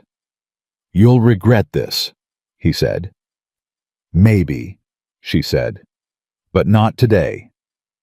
He left. She stood on the porch until the sound of his wagon was gone, and then she sat down on the porch step because her legs had decided they were done being steady, and she put her face in her hands for a moment and breathed. The gate opened again. She looked up. Jack was coming up the path, which meant he'd seen Garrett's wagon, and had come without being sent for, which was exactly right, and she was not going to examine too closely how right it felt. He came up to the porch and looked at her. "You're all right." It wasn't a question. "I'm all right," she confirmed.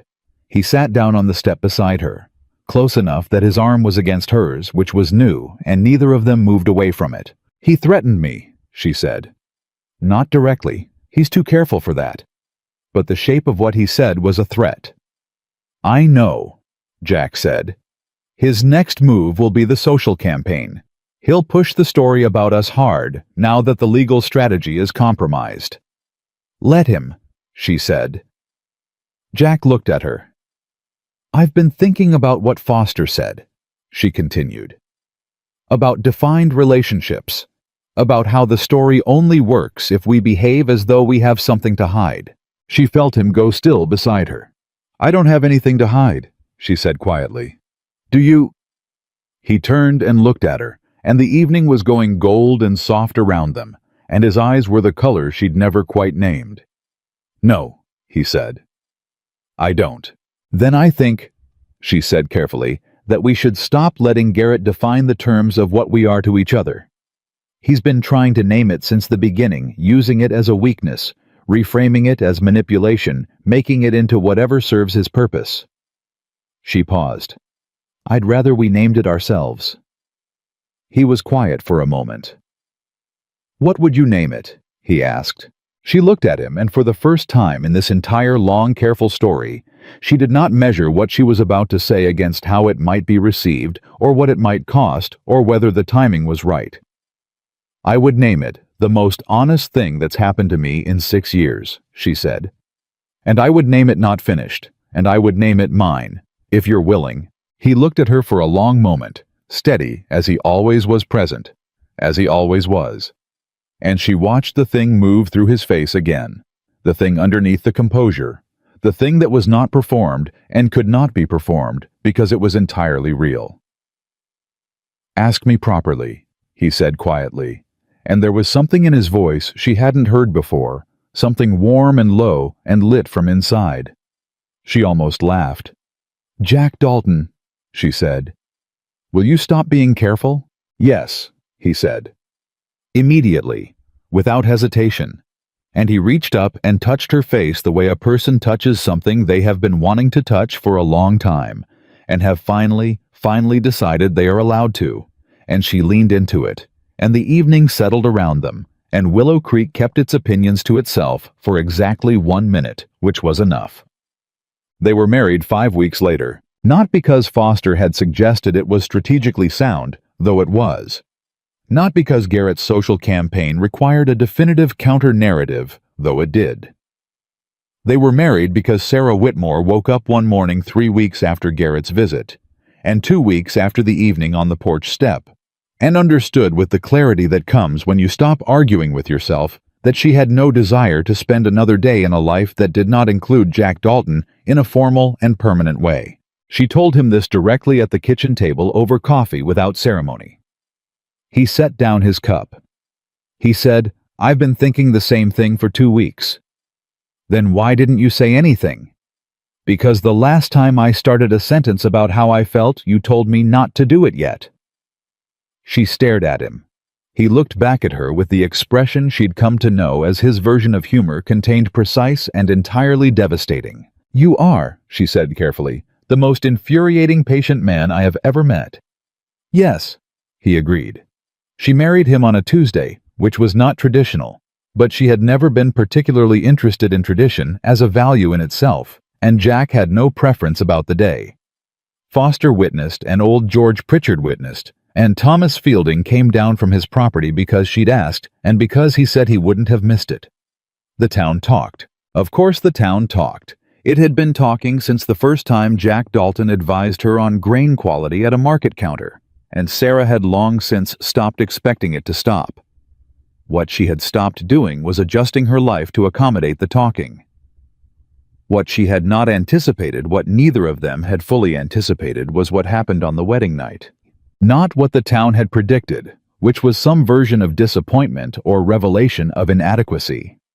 The rumor's long-awaited confirmation that Jack Dalton was not, in the end, the kind of man who could hold a woman's attention past a first promise. The town had built that expectation carefully over years, and it had spread the way these things do until it was not quite a belief, but something worse, a waiting. A collective, half-conscious waiting for the story to prove itself. What happened was not the story proving itself. What happened was this: Jack Dalton was in the quiet of a ranch house on a Tuesday night with the world outside holding its various opinions, exactly what he had always been. Unhurried, fully present, attentive in the particular way that distinguished him from every other man Sarah had known. Not attention as performance, not attention as strategy, but attention as the simple and complete commitment of a person who had decided that this moment and this person deserved everything he had. He did not rush. He did not perform. He did not arrive with something to prove.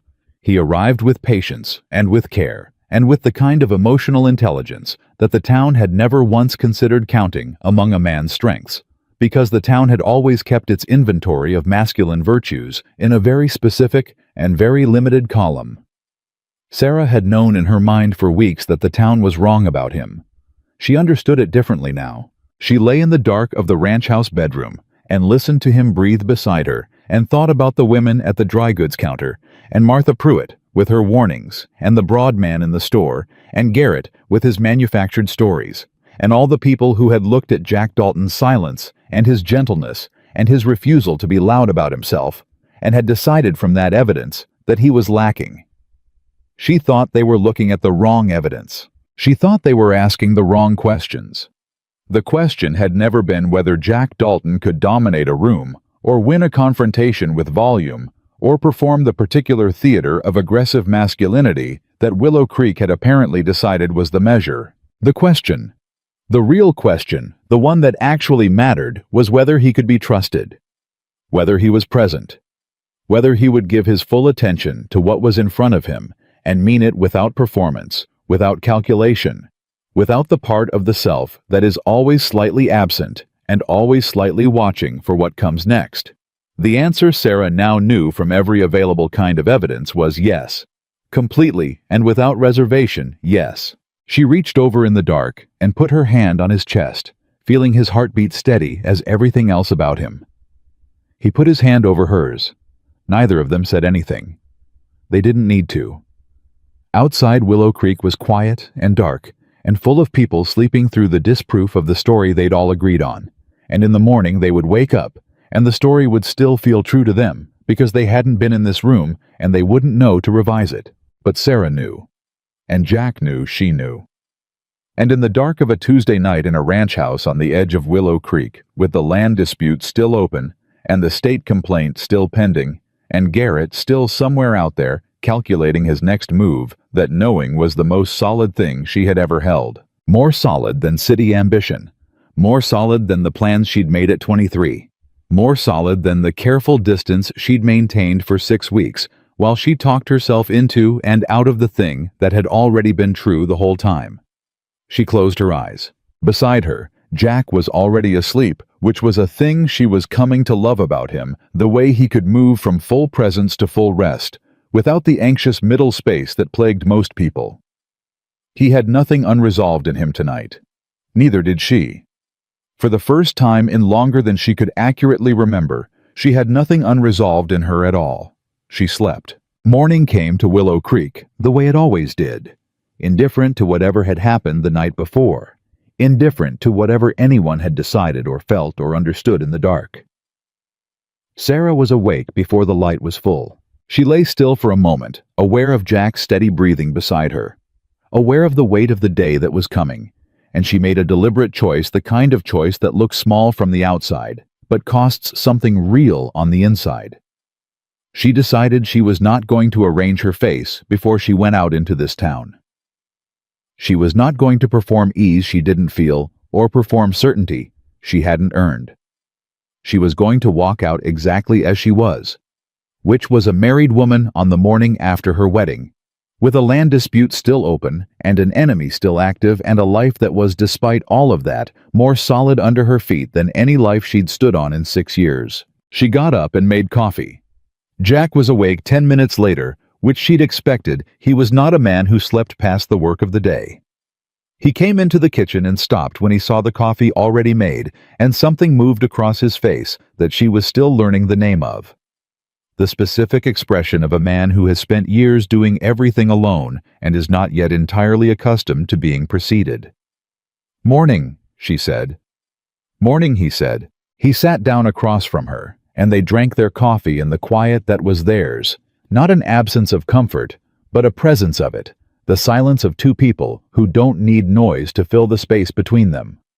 Then he said, "Foster is expecting the state response within the week." "I know. When it comes, Garrett will have a formal opportunity to respond, which means his attorney will be involved, and the pressure on the witnesses increases. Thomas Fielding won't fold, she said. I'd stake a great deal on that. I agree, Jack said. It's Mrs. Carroway I think about. She's alone and she's tired, and Garrett knows that. Sarah looked at her coffee. I want to go see her. Jack looked up. Before the state response comes, she said, before Garrett has a reason to lean on her. I want to sit with her in person and let her understand that she's not standing alone in this. He was quiet for a moment. She doesn't know you. She knew my mother, Sarah said. They went to the same church for 40 years. He absorbed this. Then, today, she said, this morning. He set down his cup. Then let's go. She looked at him. She'd meant to go alone. The errand felt personal, the kind of thing that belonged to women talking to women about hard things. But she looked at him across the table, this man who had shown up consistently and without being asked at every moment that required showing up, and she thought, no. This is ours. All of it is ours. Yes, she said. Let's. Eleanor Carroway lived on the north edge of town in a house that had been too large since her husband passed, and was now, with her health declining, too large and too quiet, and full of things she didn't have the energy to attend to.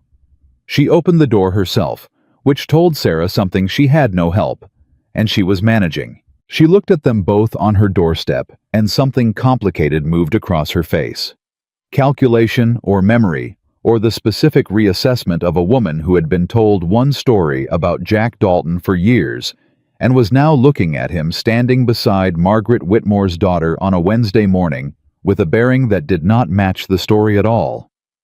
Mrs. Carroway, Sarah said. I'm Sarah Whitmore, Sarah Dalton now. I don't know if you remember me. I know you knew my mother. I remember you, Eleanor Carroway said. Her voice was dry and careful. And I know who you married yesterday. She looked at Jack directly. People have opinions about that. People have opinions about most things, Jack said. That doesn't make the opinions accurate. Eleanor looked at him for a moment. Then she opened the door wider and said, Come in. They sat in her front room, and Sarah explained the case clearly and fully, the way she'd learned to explain it from 6 weeks of building it, beginning with the boundary discrepancy, moving through Garrett's pattern, reaching Thomas Fielding and the state complaint.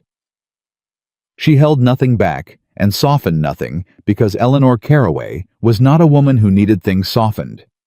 She was a woman who needed to be treated like someone capable of handling the truth. Eleanor listened without interrupting. She was the kind of listener who went very still when she was absorbing something important, and she went very still for most of it. When Sarah finished, the room was quiet. He came to me twice, Eleanor said finally. After Robert died. The first time I told him the land wasn't for sale. The second time, he brought papers that I didn't fully understand. And a man I didn't know who said he was from the county office. And they sat in this room and told me there was a legal problem with the eastern boundary of my property, and that the simplest solution was to sell that piece before the problem became a formal dispute. She paused. I signed, because I was alone and I was frightened, and I didn't know there was any other option. The room was very still. There was another option, Sarah said quietly. He made sure you didn't know about it. Eleanor looked at her hands. How many people? That we can document 3 families, including yours. We believe there are more. There are more, Eleanor said. I know of 2 others he approached. Whether they signed, I don't know. Sarah felt Jack shift slightly beside her, the controlled response of a man filing new information immediately. Would you be willing to tell Foster what you just told us? Sarah asked. In writing or in person, whichever you're able. Eleanor looked at her for a long moment. The man from the county office, she said. The one Garrett brought. He told me that if I made trouble about the sale afterward, there were legal mechanisms that could make my remaining property very complicated to hold. That, Jack said quietly, is a threat, delivered as a legal caution to prevent you from seeking help. It's also itself a chargeable offense if it can be documented. Eleanor looked at him. Really looked at him in the way she hadn't quite allowed herself to do since they walked in. They said you were... She stopped. I know what they said, he told her without rancor. She nodded slowly. They were wrong, she said, not as an apology. As a correction of the record, which was something different and more useful. Yes, Jack said. They were. Eleanor Caraway picked up her pen from the side table. Tell me what you need me to write, she said. The State Land Office response came on Thursday. It came as a formal letter to Foster, and Foster rode down from Millhaven to deliver it in person, which told Sarah before she opened it that it was significant. You don't ride 2 days to deliver a denial. She opened it at the kitchen table with Jack beside her, and Foster across from them, and Pritchard in the corner, because Pritchard had been there when everything started, and it seemed right that he should be there now. The State Land Office had reviewed the complaint. They had found sufficient evidence of a pattern of conduct to initiate a formal investigation into Douglas Garrett's land transactions in Willow Creek County over the previous 5 years. All pending boundary challenges filed by or associated with Garrett were suspended pending the investigation. The resurvey of the Whitmore eastern boundary was ordered to proceed without further delay, and this was the part Sarah read twice. The sale of Eleanor Caraway's eastern 40 acres was flagged as a transaction warranting review with the possibility of reversal if coercion could be formally established. She set the letter down. Pritchard made a sound from the corner that was not quite a word, but communicated clearly. Foster said, "This is not the end. The investigation will take months, possibly longer. Garrett will fight every piece of it. But the immediate pressure is removed. The resurvey proceeds. The contest filing against your boundary is suspended, and he can no longer use the manufactured legal uncertainty as a tool, because the state has now named the manipulation." Jack was looking at the letter. She could see him reading it again in the careful way he read things that mattered. "Mrs. Caraway," he said. "Yes," Foster said. "The reversal isn't guaranteed, but it's possible. And the fact that it's in this letter means the state takes her situation seriously." Sarah thought about Eleanor sitting in her too large house signing papers she didn't understand because a man had made sure she didn't know she had options. She thought about her mother in the last year of her life dealing with Garrett's pressure alone because she hadn't wanted to add to her daughter's burden. She thought about all the quiet damage done by a man who understood that isolated people couldn't fight back. "What does Garrett do now?" she asked. Foster was honest. "He retaliates. Not legally, he's too exposed for direct legal action, but the social campaign will intensify. He'll push every rumor available. He'll make Jack's position at Sunrise Ranch untenable if he can. He'll make life in this town as uncomfortable as possible for both of you, and hope that the sustained pressure breaks something." Sarah nodded slowly. "Then we walk out the front door," she said. Foster looked at her. "That's his strategy," she said. "Make us want to hide. Make us behave like people who have done something wrong, so the town reads the behavior as confirmation. We don't do that." She looked at Jack.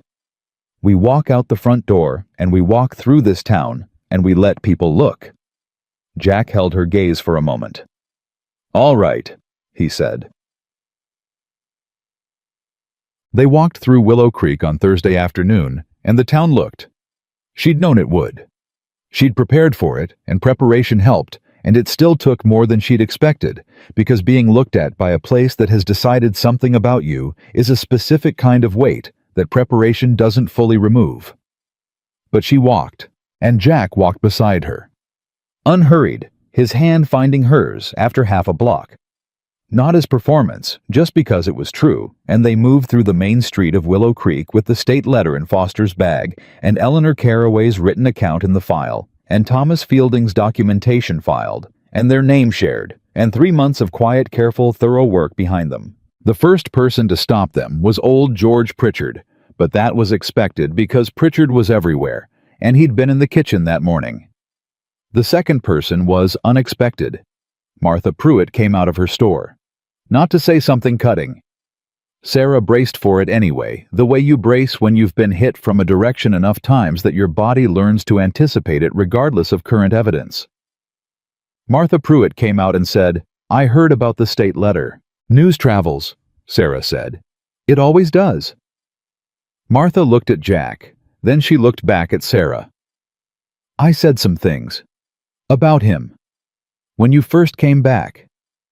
She stopped, not stumbling. Martha Pruitt was not a woman who stumbled. Choosing. "I repeated things I hadn't examined, and I presented them to you as information when they were opinion. I was wrong to do that." The street was quiet. Jack said nothing.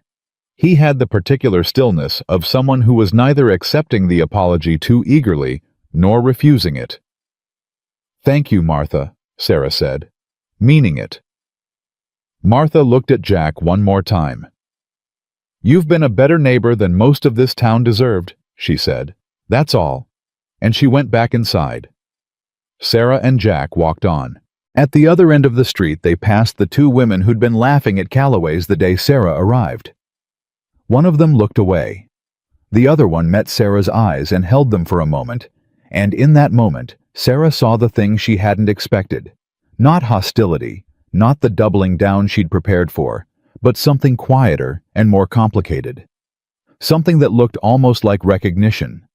The recognition of a woman who has spent years looking at a man through the lens she was handed and is now inconveniently being required to consider what she actually sees. Sarah didn't say anything. She nodded once. The woman nodded back. They walked on. Briggs came to Jack 2 days later. Jack told Sarah about it that evening, sitting on the porch of the Whitmore house, their house now, though the transition of that word was still new and warm in her mouth every time she used it. "He called me into the office," Jack said. "I expected the formal demotion, the conversation we'd both been waiting for." "What happened?" Jack was quiet for a moment. "He asked me about the state investigation, whether it was real, whether it would hold." He looked at his hands.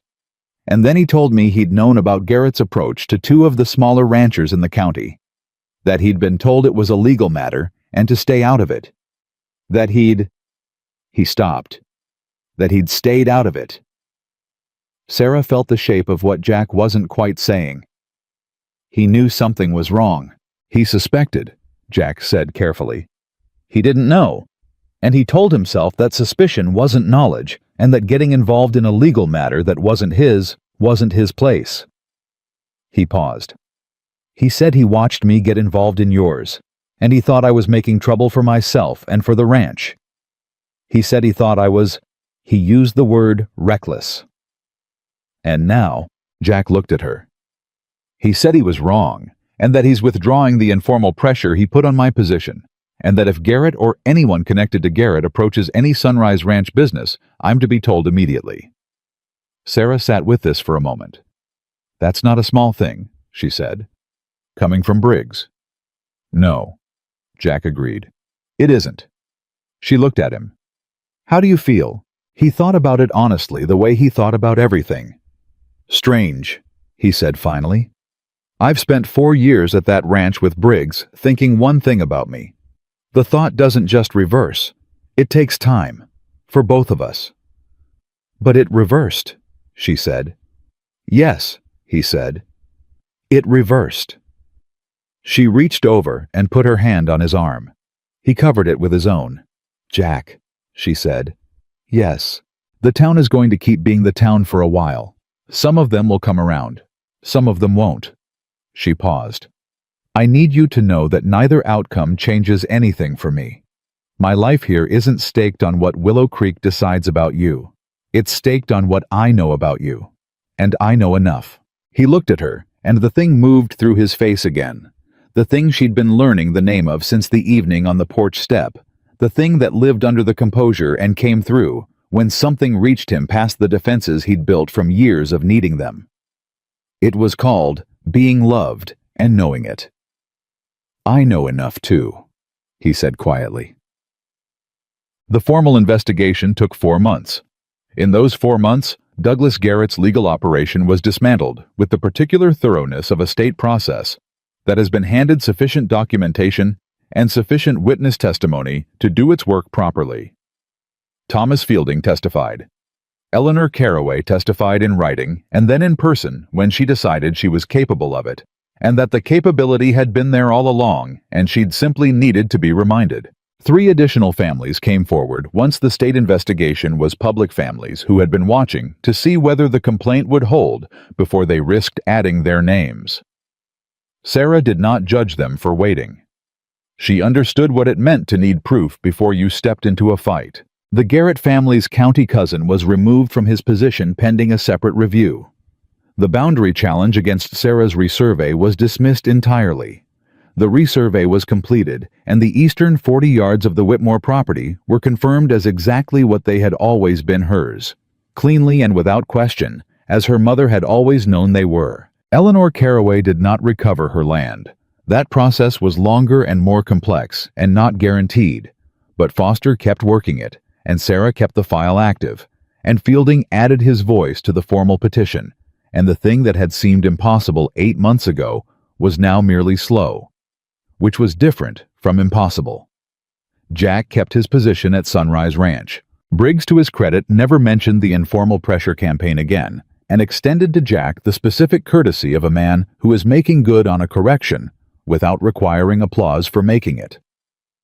Jack worked the east fence rotation again.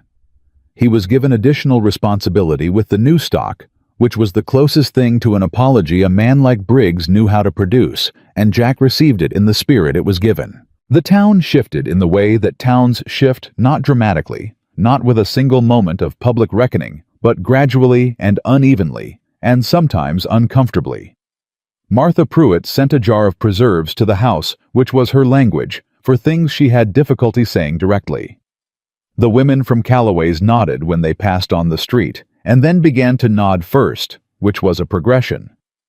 The postmaster's wife, who had been one of the most reliable vehicles for the worst version of the gossip, became conspicuously quieter on the subject of Jack Dalton, which in Willow Creek was the equivalent of a formal apology. And one afternoon in late autumn, 6 months after the state letter, and nearly a year after Sarah Whitmore had walked into Calloway's general store and heard 3 women laughing about a man she didn't know she was in the market, when a young woman she'd seen around town, but never spoken to, approached her. The woman was maybe 25, with the look of someone who had a question she'd been trying to ask for a while. "Mrs. Dalton," she said, "I hope you don't mind. I wanted to ask you something." "Ask," Sarah said. "People said there was a lot said about your husband, before you married him, and during." She paused. "Did you ever wonder if they were right? Did you ever doubt?" Sarah looked at her for a moment. "Yes," she said honestly. "In the very beginning, for about 30 seconds in a doorway before I'd ever spoken to him." She paused. "And then I paid attention to what I actually saw, and everything I actually saw pointed in one direction." She held the young woman's gaze. "The town gave me a story about a man. The man gave me the truth about himself. I chose the truth. That's all it was." The young woman nodded slowly. Is he what people ended up saying he was after?"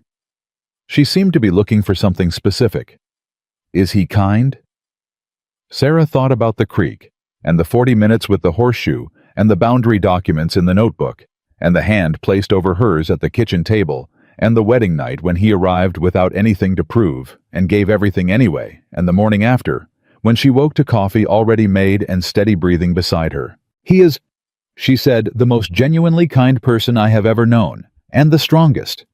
And the two things are not in conflict with each other. They never were." The young woman thanked her and left. Sarah finished her shopping and walked home through Willow Creek, and the town looked the way it always looked, and the people moved the way they always moved, and she was part of it now, in a way she hadn't been when she arrived. Not because the town had changed entirely, but because she had stopped carrying its judgment as though it were her own. Jack was at the fence on the east border of the property when she got back, repairing a post that had been leaning since summer, doing it with the same unhurried precision she'd first seen a year ago from the road. He hadn't noticed her yet. She stopped and watched him for a moment, the way she had that first morning, and what she felt was not new anymore. But it was not smaller either. If anything, it was larger, because she understood better what she was looking at. A man who gave his complete attention to the work in front of him. A man who had never performed strength because he didn't need to. A man who had been carrying the weight of an entire town's contempt for years and had chosen, instead of hardening under it, to remain entirely himself. He looked up and saw her. He lifted his hand. She lifted hers. She walked up to the fence, and he set down his tools, and she leaned on the post beside him, and the afternoon was quiet around them, and somewhere behind them, the house that had been her mother's, and was now theirs, stood solid in the autumn light. "Good day," he asked. "Yes," she said. "A woman asked me about you at the market." "What did she ask?" "Whether you were kind." He looked at the fence line. "What did you tell her?" "The truth," Sarah said. He was quiet for a moment. Then, in the dry, contained way that she'd learned was his closest register to humor. "And the truth was flattering, I hope." She looked at him, this quiet man, who had never needed the town's approval, and had never performed for it, and had simply continued year after year to be exactly what he was, and to do the work that needed doing. "The truth," she said, "was the most flattering thing I've ever said about anyone." He looked at her then, and the afternoon light was on his face, and his eyes were the color she had finally months ago found a name for. She called it the color of the creek in winter, clear and steady and cold enough to be honest. He picked up his tools. She stayed beside him while he finished the fence post, and the work was done correctly, and without waste, the way he did everything. And when it was finished, he stood and looked at it for a moment, the way he always looked at finished work, not with pride exactly, but with the quiet satisfaction of a man who has done what the job required. "Good?" she asked. "Good," he said. They walked back to the house together, and the gate closed behind them, and the east boundary of the Whitmore property stood exactly where it had always stood, clear and correctly documented, and no longer in question. Some things once named truthfully stay true. Jack Dalton had never been the man Willow Creek decided he was. He had always been this steady, honest, fully present, and entirely worth the knowing. And Sarah Whitmore, who came back to this town broken and left it whole, knew that truth better than anyone alive. That was enough. That was everything.